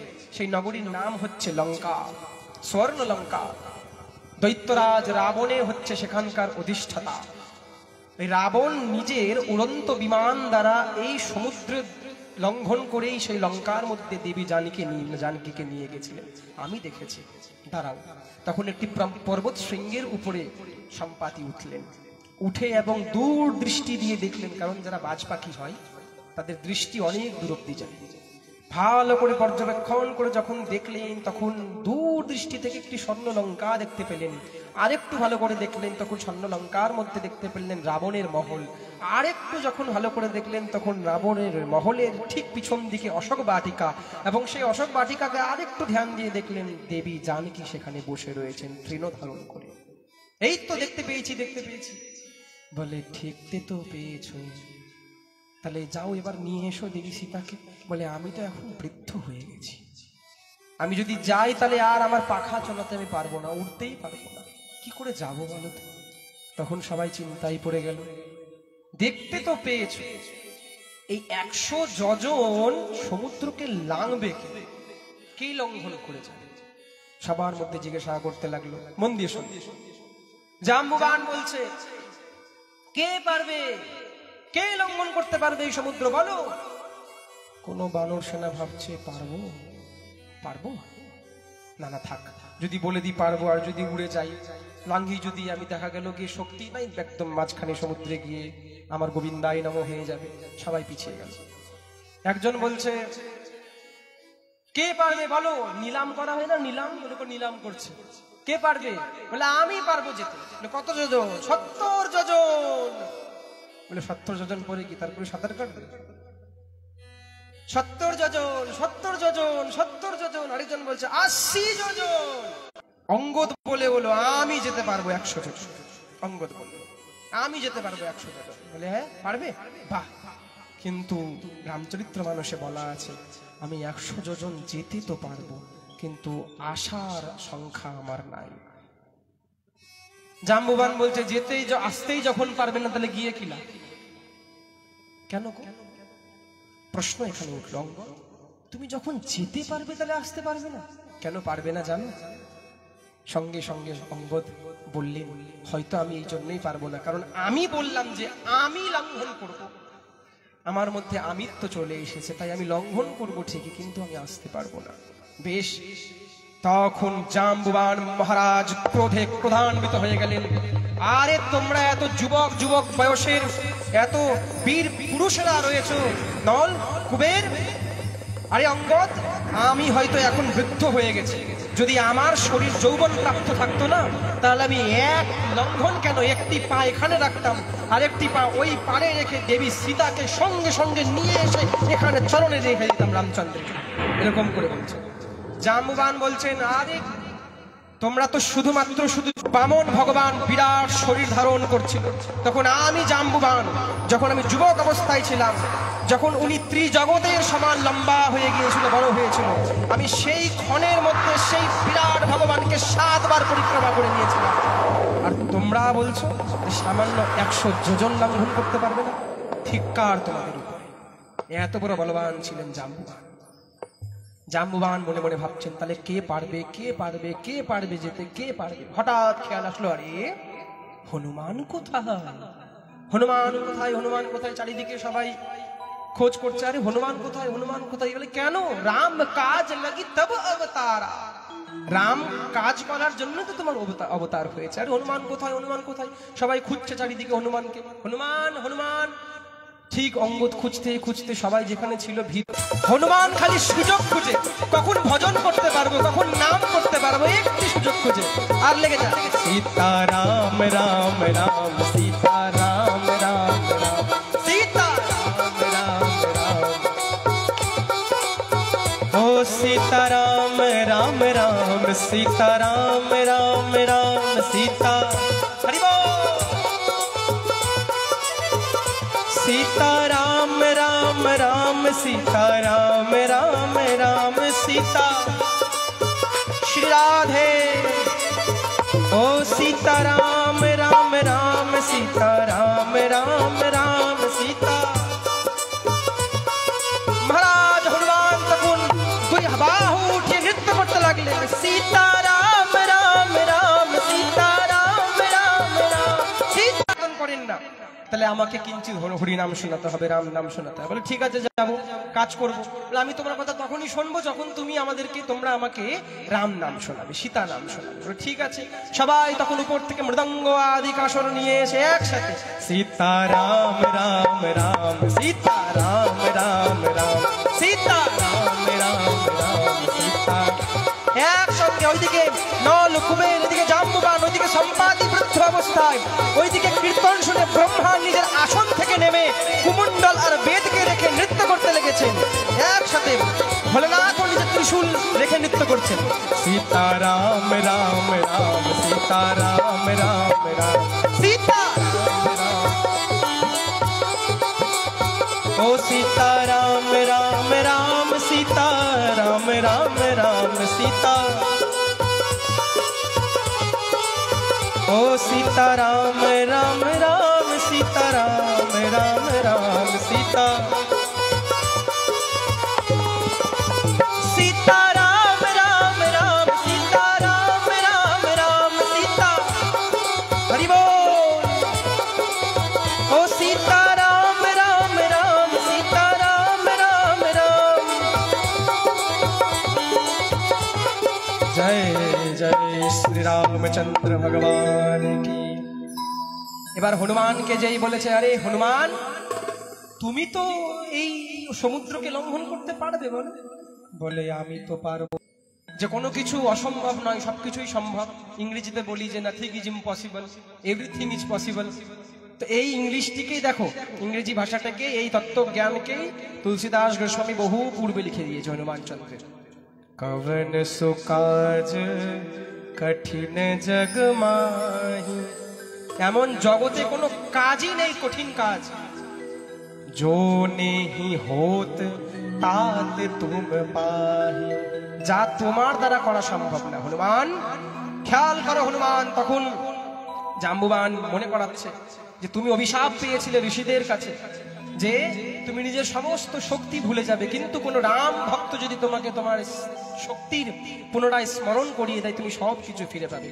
হনুমানজিকে মনে করাচ্ছে, হনুমান মনে করো তুমি কোনো সামান্য বানর নয়, তুমি বিরাট। এত উত্তেজনা হয়ে গেছে হনুমানের শরীরে। আরে কি করতে হবে বলো? এই ভূমণ্ডলকে নিয়ে আমি ভগবান শ্রী রামচন্দ্রের চরণের মধ্যে এনে দেব। কি কাজ করতে হবে? লঙ্কা, এই লঙ্কাকে আমি এক হাতের মধ্যে উঠিয়ে এনে বসিয়ে শ্রী রামচরণের চরণে ফেলে দেব। আর রাবণকে আমি হাতের মধ্যে উঠিয়ে একবারে ফেলে দেব। ত্রিভুবনকে আমি এক হাতে চেপে নষ্ট করে দিতে পারি। খালি বলো রামের জন্য কি করতে হবে। বারবার বলেছে। তখন জাম্বুবান বলছে শান্ত শান্ত শান্ত। জাম্বুবান মনে মনে ভাবছে, अगर ये ऐसे कर देगा तो राम कथा आज ही विश्राम हो जाएगा। যদি আজকেই যদি উনি উত্তেজিত হয়ে যদি রাবণকেই মেরে দেয় তাহলে তো আর রামচন্দ্রের অবতার নেবার তাহলে সংকল্পই মিথ্যে হয়ে যাবে। তোমাকে কিচ্ছু করতে হবে না হনুমান, তুমি শুধু এক লাফ দিয়ে ওই দিকে গিয়ে দেবী সীতাকে বা দেবী সীতার খোঁজকে নিয়ে এসো। বেশ ঠিক আছে, আমি পারবো করতে, তুমি পারবে আমি জানি। তখন ভগবান কি করলেন, রামচরিত্র মানসে বলেছেন হনুমান কি করলেন, যে যদি আমরা কেউ জোরে দৌড়ই তাহলে দেখবেন যখন বাঘ ভাল্লুক হিংস্র পশু যারা জোরে দৌড়ই তারা জোরে দৌড়ানোর সময় দুটো পা বা তিনটে পা পিছনে যায়, বা আমরা যখন লাফাই তখন কিঞ্চিত নিচে ভূমিতে একটু প্রেসার দিয়ে তারপরে উপরে লাফাই। রামচরিত্র মানসের সঙ্গে সঙ্গে এত দ্রুততে গেছেন, বলা হচ্ছে যে যেই দ্রুততে উনি ওড়েন সূর্যের আলো উনাকে স্পর্শ করতে পারে না, এত দ্রুত বেগে ওড়েন হনুমানজি গিয়ে তারপরে তো ঘটনা সবাই জানা রয়েছে। কিন্তু আমাদের উদ্দেশ্য তো রাম কথা নয়, উদ্দেশ্য তো আমাদের ভাগবত কথা। যাই হোক, হনুমানজির হয়তো ইচ্ছে ছিল, আজকের আমি মনে মনে সংকল্পই করেছিলাম আজকে হনুমান কথা। আমাকে অনেকজনই আজকে ফোন করে বলেছিল যে আজকে হনুমানজির কিছু বিষয় আলোচনা হোক, যা রামচন্দ্রের যা হনুমানের ইচ্ছা। কোনোদিন যদি সৌভাগ্য হয় তাহলে রাম কথা অবশ্যই শুনতে পাবেন আপনারা। প্রেম সে বলো, बोलो सियावर रामचंद्र भगवान की, अनंत बलवंत हनुमान लाला की जय जय श्री राम। এইদিকে শ্রীমদ্ ভাগবত মহাপুরাণের মধ্যে যখন গতকাল আমরা আস্বাদন করছিলাম যে কি ভগবান শ্রীকৃষ্ণ আর উদ্ধবের মধ্যে যে কথোপকথন, উদ্ধবের মধ্যে যেই জ্ঞান, যেই দিব্য জ্ঞান ভগবান উদ্ধবকে দিয়েছেন তাকে কি বলা হয়েছে গতকালকে বলেছিলাম, মনে আছে? মনে আছে? গতকালকে বলেছিলাম, মনে নাই। এতেই বোঝা যায় কে কত মন দিয়ে শ্রবণ করে। এই জ্ঞানকে বলা হয়েছে উদ্ধব গীতা। কি বলেছিলাম? উদ্ধব গীতা। ভগবান শ্রীকৃষ্ণ অর্জুনকে যে গীতা শুনিয়েছে, যে কথা বলেছে, তাকে বলা হয় শ্রীমদ্ ভাগবত গীতা। আর ঠিক যেই জ্ঞান ভগবান উদ্ধবকে দিয়েছেন তাকে বলা হয় উদ্ধব গীতা। বিরাট চরিত্র রয়েছে, বিরাট প্রসঙ্গ ভাগবতের মধ্যে উদ্ধব গীতা নিয়ে। শ্রীকৃষ্ণের শেষ উপদেশ আমাদের পরম ভাগবত রসো পিপাসু, রসো চরণ পিপাসু শ্রী শ্রী ডক্টর মহানামব্রত ব্রহ্মচারীজি মহারাজ, ওনার মনে হয়েছে সাক্ষাৎ লীলা সামনে প্রকট করিয়ে দেয়। তাই ডক্টর মহানামব্রত ব্রহ্মচারীর লিখিত শ্রীকৃষ্ণের শেষ উপদেশ বলে একটি গ্রন্থ রয়েছে। এটি বিরাট একটি মাহাত্ম্যপূর্ণ গ্রন্থ, অবশ্যই আপনারা আস্বাদন করবেন। সেখানে সুন্দর একদম বরদভাবে আলোচনা করা রয়েছে এই চরিত্রের। বেশ, ভগবান শ্রীকৃষ্ণ তখন উদ্ধবকে বলছেন, উদ্ধব তুমি জানবি, শোন, তুমি বললে যে ইন্দ্রিয়কে কি করে সংযোগ করব, মায়া থেকে কি করে বাঁচবো, বিষয় কি করে ত্যাগ করব, তাহলে মন দিয়ে শোনো। একদিন আমারই কুলের যে দেবতা যদু, ভগবান তো যদুবংশীয়, তাই জন্য আমার কুলের যে নায়ক, আমার কুলের প্রতিষ্ঠাতা যদুরাজ, সেই যদুরাজ একদিন বনে বিচরণ করছিলেন এবং বিচরণ করতে করতে অবধূতং দ্বিজং কঞ্চিৎ চরন্তমকূত ভয়ম কবিং নিরীক্ষো তরুণং যদুঃ প্রপচ্ছো ধর্মবীর। উনি একজন সাধুকে দেখতে পেলেন। উনি অবধূত ছিলেন। সেই অবধূতকে দেখে উনি তার চরণে পড়ে গেলেন। যদুরাজ সেই অবধূতকে জিজ্ঞাসা করলেন, কত বুদ্ধিরিয়ং ব্রহ্মণ্য কর্তুঃ সুবিশারদা। ইয়ার তো সবাই মায়ার প্রপঞ্চে রচিত। এই জগতে সকলেই সুখের পিছনে ছুটছে, তাই তো? এই জগতের মানুষ যে কর্ম সাধন করছে কিসের জন্য করছে একটু ভেবে দেখো। যত জীব রয়েছে জগতে সবাই কিন্তু সুখের পিছনে ছুটছে। এই যে আপনারা এখানে এসে বসেছেন, কেন? সুখের জন্যই তো। কথা শ্রবণ করবেন, সুখ হবে, আনন্দ হবে। কেউ দিন রাত খেটে যাচ্ছে, দিন রাত পরিশ্রম করে যাচ্ছে, অর্থ নিয়ে এত ব্যস্ত হয়ে গেছে, কিসের জন্য? সুখের জন্য। সুখ পাবে তাই। জগতে সমস্ত জীব কিন্তু সুখের পিছনেই ছুটছে। তা হে অবধূত, আপনাকে দেখে মনে হচ্ছে আপনি বিরাট বলবান, বিরাট জ্ঞানবান, বিরাট বিদ্বান পণ্ডিত, বিরাট রূপবান। এত কিছু থাকা সত্ত্বেও আপনি এই জগৎ থেকে কি করে নিজেকে নির্লিপ্ত রেখেছেন? প্রশ্ন করলেন যদুরাজ। মন দিয়ে শোনো, এই প্রশ্ন কিন্তু সবার। আপনি কি করে এই জগতে থেকেও নিজের লজ্জা, নিজের মান, নিজের সম্মান সব কিছু ত্যাগ করে নো তপস্য গ্নীনা মুক্ত গঙ্গা দ্বীপা, এই সমস্ত লোক জন থেকে দূরে থেকে কাম, ক্রোধ, লোভ, অহংকার, মদ, মাৎসর্য, এই সব কিছু থেকে নির্লিপ্ত হয়ে আপনি কি করে রয়েছেন? কৃপা করে বলুন। তখন ভগবান বলছেন উদ্ধবকে, উদ্ধব এই প্রশ্নগুলো যখন করলেন তখন সে অবধূত বললেন কি জানো? সন্তি মে গুরুবো রাজন বহব্यो বুদ্ধ্যপাপশ্রিতা यतो বুদ্ধিমোপাদায় মুক্তোটামিহোতাচ্ছৃণু। সে অবধূত কে ছিলেন? উদ্ধব। সে অবধূতের নাম ছিল যদু নৈবং মহাভাগো ব্রহ্মণ্যেন সুমেধসা পৃষ্ঠঃ সভাজিতঃ প্রায়ো প্রশয়া বনতং দ্বিজঃ। ওনার নাম ছিল অবধূত দত্তাত্রয়। দত্তাত্রয়, সেই দত্তাত্রয়ের কাছে যদুরাজ গিয়ে প্রশ্ন করেছিলেন এবং তখন দত্তাত্রয় ভগবান বললেন, রাজন আমি এত কিছু থেকে কি করে নিজেকে নির্লিপ্ত লিখেছি জানো? বলে কেন? আমি মনুষ্য জীবনে বা জীব জগতে, এইদিকে মন দাও, এইদিকে মন দাও, মনুষ্য জীবনে অনেকেই প্রশ্ন করে যে গুরু কি অধিক রাখতে পারবো বা গুরু অধিক রাখা যায় বা গুরু পরিবর্তন করতে পারবো কিনা, এসব অনেকজন দ্বিধাবোধে থাকে। তাহলে মন দিয়ে শোনো, গুরু কৃপায় যেটুকু জ্ঞান ততটুকুই বলি। একটি মনুষ্যের জীবনে দীক্ষা গুরু যে কর্ণের মধ্যে মন্ত্র প্রদান করে, সেই দীক্ষা গুরু শুধুমাত্র একজনই হতে পারে। দীক্ষা গুরু একের অধিক হতে পারে না। আমি পরে এর মধ্যে ভূমিকা রাখব। এবং কোন ভক্তের জীবনে শিক্ষা গুরু, যার কাছে তুমি সৎ পথের বা সদাচারের বা ভজনের শিক্ষা পেতে পারবে, শিক্ষা লাভ করবে, এই শিক্ষা গুরু তুমি একের অধিকও রাখতে পারো বা একের অধিক। এবার পরিবেশনটি এখানে, গুরু পরিবর্তন কি করা যায়? দীক্ষা গুরু কি পরিবর্তন করা যায়? মন দিয়ে শোনো, জীব গোস্বামী পাদ বলেছে দীক্ষা গুরু পরিবর্তন করা যায়। কখন?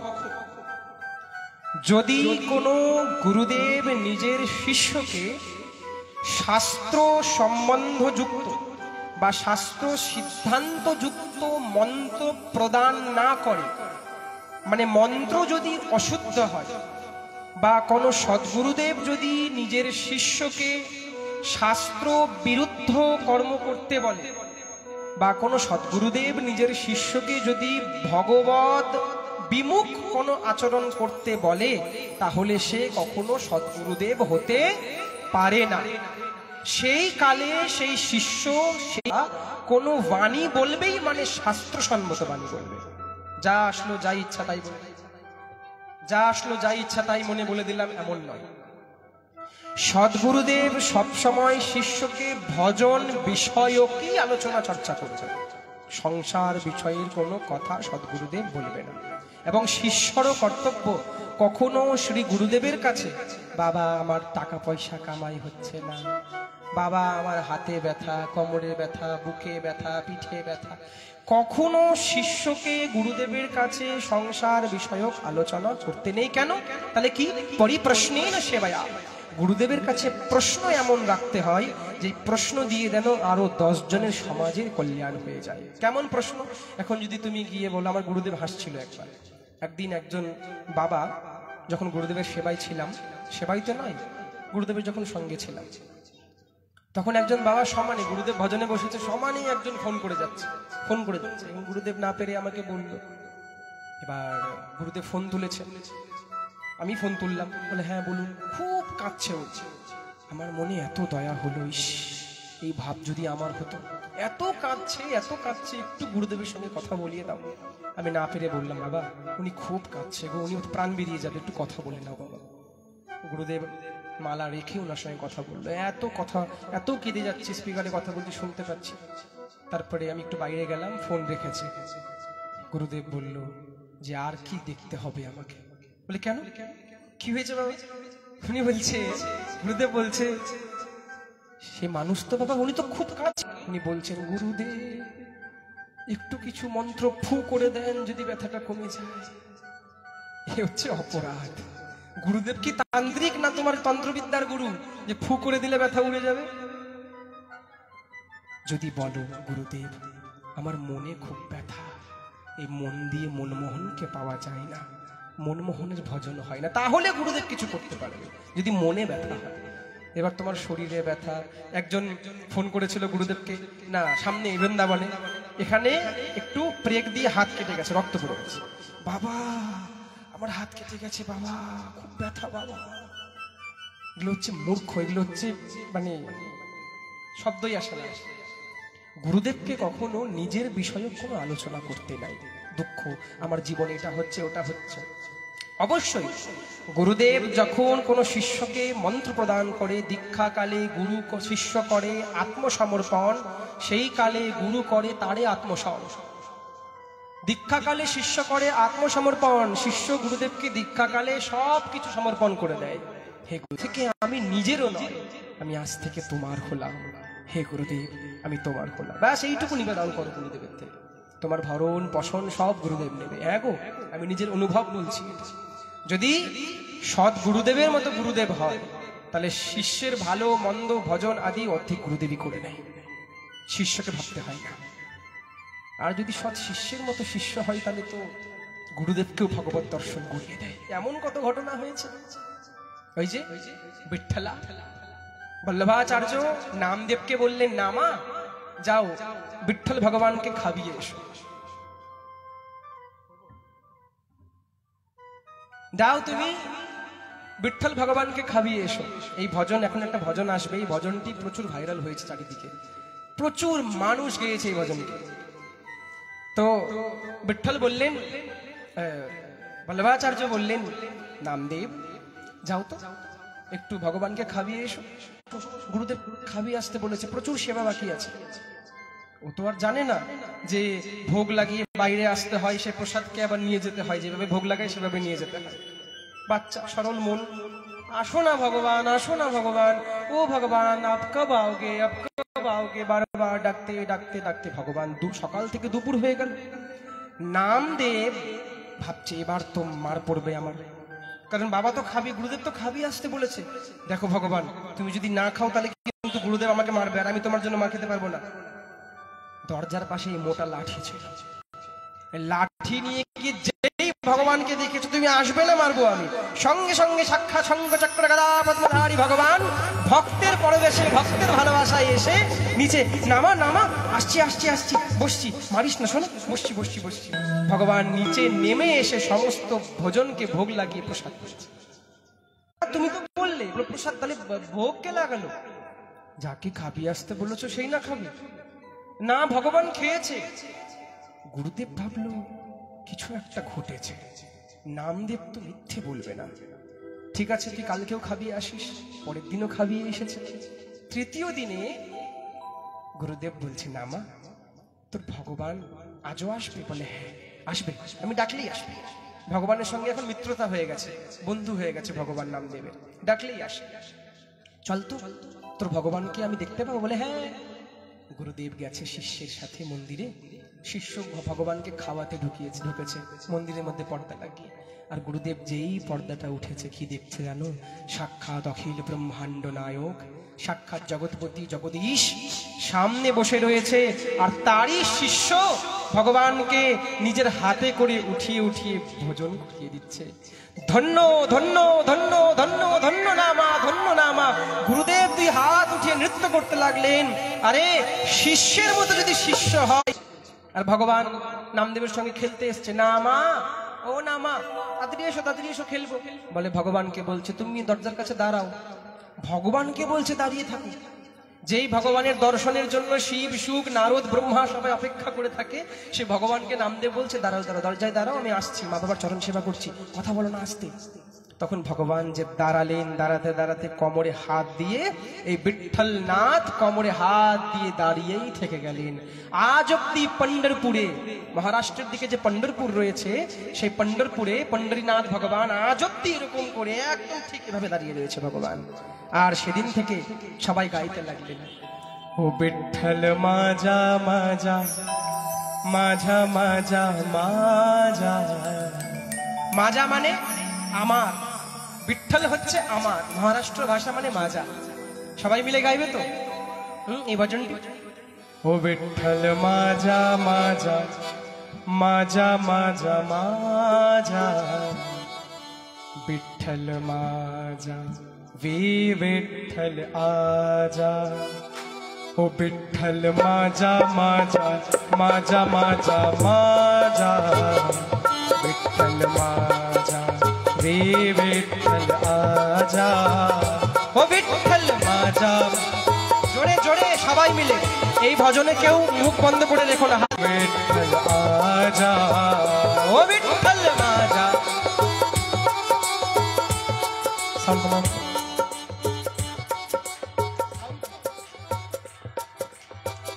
ओ विठ्ठल माझा माझा माझा माझा माझा, विठ्ठल माझा वी विठ्ठल आजा। विठ्ठल জোরে জোরে, আরেকটু জোরে। আপনারা তাও কাছাকাছি বসে আছেন, মুর্শিদা, শান্তিপুর, সুন্দরবনে মানুষ অনেক দূরে দূরে, স্টেজ এখানে আর সামনে বর্ডার দেওয়া হয়ে গিয়েছে, মানে আরো 10 জন দাঁড়াতে পারবে এত দূরে, তবুও স্পষ্ট শব্দ শুনতে পাচ্ছি, এত জোরে জোরে এই গানটা। ও বিঠ্ঠল মাজা মাজা মাজা মাজা মাজা, বিঠ্ঠল মাজা বিঠ্ঠল আজা, ও বিঠ্ঠল হরি বল। একদিন কি হয়েছে জানো? একদিন নামদেব ঘরের মধ্যে বসেছিল, আর বসে হঠাৎ বাইরে এসে, মন দিয়ে শোনো, নামদেব ভজন করছে এই গানটি। হঠাৎ দৈববশে নামদেবের ছোট্ট কুটিয়ার মধ্যে, সমস্ত কুটিয়ার মধ্যে আগুন ধরে যায়, সব কিছু পুড়ে ছারখার হয়ে গেল গো।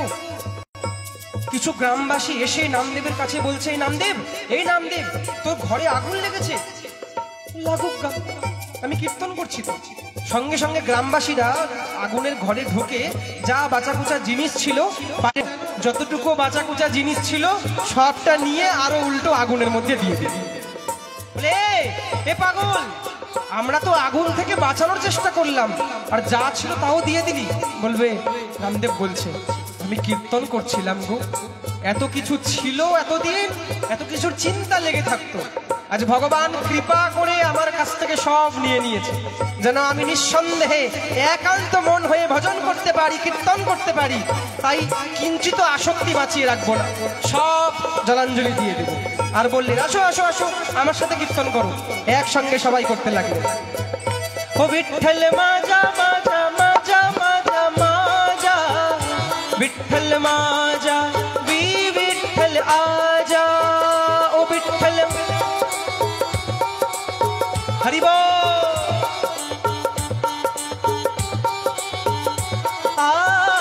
বিঠ্ঠল মাজা মাজা মাজা মাজা মাজা, বিঠ্ঠল মাজা বিঠ্ঠল আজা, ও বিঠ্ঠল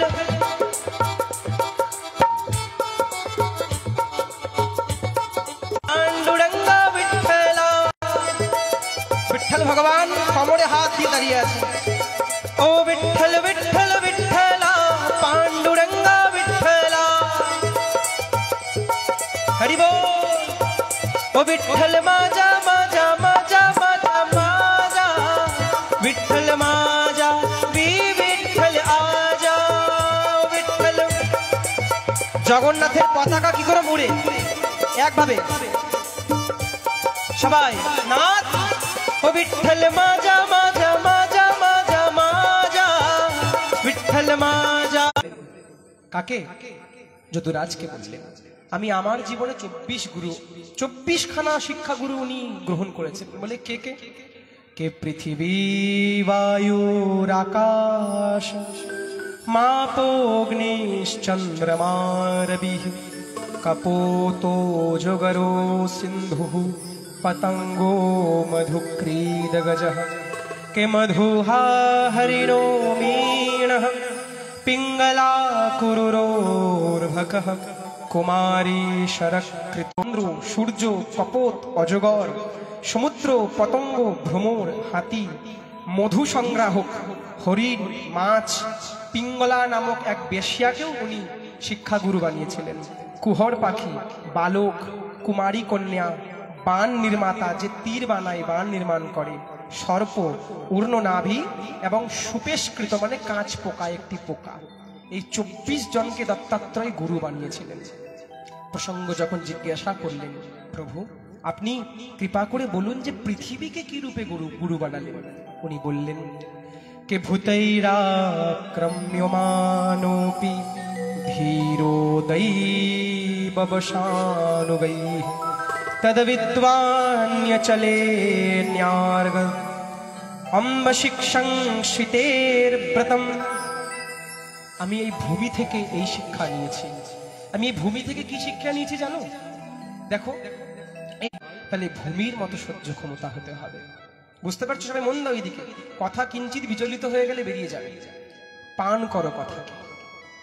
আমি এই ভূমির কাছ থেকে সহনশীলতা মানে সহ্য ক্ষমতাকে শিক্ষা রূপে নিয়েছি। সাধুর জীবনে যতই রকম অনুকূল পরিস্থিতি, প্রতিকূল পরিস্থিতি আসুক, সাধু যেন বিচলিত না হয়। তাই জন্য ভগবান বলেছেন না অর্জুনকে, কি সমো শত্রৌ চ মিত্রে চ তথা মানপমানয়ো শীতষ্ণো সুখ দুঃখেষু সমসঙ্গ বিবর্জিতঃ। ভগবান শ্রীকৃষ্ণ শ্রীমদ্ ভাগবত গীতায়, এইদিকে মন দাও, পরে হেসো। ভগবান শ্রীকৃষ্ণ শ্রীমদ্ ভাগবত গীতায় অর্জুনকে বলেছেন, দ্বাদশ অধ্যায় ভক্তি যোগে, অর্জুন সবচাইতে প্রিয় ভক্ত কে জানো? কে? এই যে ভগবান বললেন, সমশত্রৌ চ মিত্রে চ তথা মানপমানয়। যার মন সবসময় শত্রু এবং মিত্রকে সমান চোখে দেখবে, যার কোনো শত্রুও থাকবে না, কোনো মিত্রও থাকবে না। শত্রু থাকলে তো হিংসা বাড়ে, মিত্র থাকলে মোহ বাড়বে। যিনি সবাইকে আমি ভেবে, সবার মধ্যে যিনি কৃষ্ণ দর্শন করে, যাহা যাহা নেত্র ঘুরি তাহা তাহা কৃষ্ণ স্ফুরি,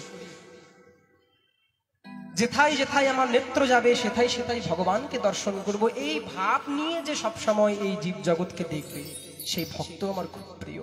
কারো প্রতি কোনো নিন্দার ভাবও থাকবে না, কারো প্রতি কোনো প্রশংসারও ভাব থাকবে না, সবাই আমার কাছে প্রণম্য। সমশত্রৌ চ মিত্রে চ তথা মানপমানয়। যার কাছে মান, সম্মান এবং অপমান দুটোই অমৃতের মতো লাগবে। আজকে আমাকে মালা পরালো বলে আমি আমাকে মালা পরিয়েছে, কাল তোমাকে দুজন গাল দিবে তুমি। শীতষ্ণ সুখ দুঃখেষু, যার শীত এবং উষ্ণ, গরম এবং ঠান্ডা এক মনে হবে। ভাব ঠিক আছে, বিচলিত যাতে না হয়। গরমটাও ভগবানের দেওয়া, প্রকৃতির ভগবান, আর শীতটাও ভগবানের দেওয়া। শান্ত স্বভাব যার, সমসঙ্গ বিবর্জিতঃ, যে সমস্ত সঙ্গকে একভাবে মানে। কেন? ভক্তকে জল হতে হবে। জল, জল কথার অর্থ কি? জল মানে জলকে যেই পাত্রে রাখো, জল সেই পাত্রের আকার ধারণ করে নেয়। আজকে একটা সাধু চরিত্র, তুমি যদি সাধুর একটা কুটিয়ার মধ্যেই দাও না, যে কুটিয়ার ফ্যান নেই, গরম, সাধু সেখানেও নির্দ্বিধায় থাকবে। তুমি সেই সাধুকে যদি তুমি এসির মধ্যে থাকতে দাও, ঠিক কুটিয়াতে থাকার সময় যেরকম মনোভাব ছিল, সেই সাধু তদরূপ মনোভাব থাকবে। তাই জন্য সহ্য ক্ষমতা, সহনশীলতা। কালকেই বললাম না, বলা হচ্ছে কপিল ভগবান বলছে নিজের মাকে, কি যার মধ্যে সহ্য এবং ধৈর্য ক্ষমতা বেশি, সেই প্রথমে সাধুচারিতা করতে পারে। বেশ, আমি এই ভূমি থেকে সহনশীলতা নিতে পেয়েছি। আর কি? কে প্রাণবৃত্ত্যৈব সন্তোষ্যে মুনির নির্বেন্দ্রিয় প্রিয়ৈঃ জ্ঞানং যথা ন নশ্যেত নাবকিরিয়েতে বাংমনঃ। তো অন্তঃকরণ বায়ু থেকে আমি এই শিক্ষা নিয়েছি, বায়ু অন্তরে থাকে ঠিকই, কি করি আমরা? যতটুকু নিঃশ্বাস নেওয়া দরকার ততটুকুই নিই। অক্সিজেন লেভেল যদি শরীরে বেশি হয়ে যায়, তাহলে কিন্তু মৃত্যু হয়ে যায়। তখন ভক্ত সেবা, সাধু সেবা, ধাম সেবায় লাগিয়ে রাখা দরকার। খাবার অধিক ভজন যেন কোনো, আমরা কি করি অনেক সময় অধিক খাই, অধিক খেয়ে নিই আমরা, অধিক করে খাই আমরা, ভজন করি। তো অধিক খেলে কি হয়? অধিক খেলে নিদ্রা বেশি আসে, আসক্তি বেশি হয়, রস লালসা বিপাস বেশি আরো পেতে ইচ্ছা করে। তাই যতটুকু শরীরের জন্য দরকার ততটুকুই যেন আমরা নিই। আমি এই অন্তঃকরণ বায়ু থেকে এই শিক্ষা নিয়েছি। আর একটি বায়ু যা বাইরে প্রবাহিত হচ্ছে, এই বাইরের বায়ু থেকে কি শিক্ষা নিয়েছো? বাইরের বায়ু থেকে আমি এই শিক্ষা নিয়েছি, হে রাজন, বায়ু এমন এক জিনিস যা কোথাও গিয়ে লিপ্ত হয়ে যায়। বায়ুকে আটকে রাখতে পারবে? এই আমি হাতের মধ্যে বায়ুকে শক্ত করে ধরে রেখেছি, ধরে রাখতে পারবে? সাধুরকেও এরকম জীবন যাপন করতে হবে। সাধু যেন কোথাও গিয়েও লিপ্ত না হয়ে যায়, আসক্ত না জন্মায় সাধুর হৃদয়ে। আর কি? বায়ু, দেখো মন দিয়ে শোনো, বাতাস এমন একটি বস্তু যা গন্ধ এবং দুর্গন্ধ, সুগন্ধ সবকিছুকে বয়ে নিয়ে যায়। বাস্তবে কি বাতাসের নিজের কোনো গন্ধ বা সুগন্ধ আছে? কিন্তু বাতাস গন্ধ এবং দুর্গন্ধ দুটোকেই বয়ে নিয়ে যায়, কিন্তু কোনোটার মধ্যে আসক্ত বা লিপ্ত হয় না। তাই সাধুকেও তদ্রূপ চরিত্র ধারণ করতে হবে। যদি জীবনে কখনো সুখও আসে, জীবনে যদি দুঃখও আসে, বা জীবনে যদি কখনো সম্পত্তি, সাম্রাজ্য সবকিছু আসে, কখনো যেন বায়ুর মতো লিপ্ত না হয়ে যায়, নির্লিপ্ত হয়ে থাকে। আমি এই বাহ্যকরণ বায়ু থেকে এই শিক্ষা নিয়েছি।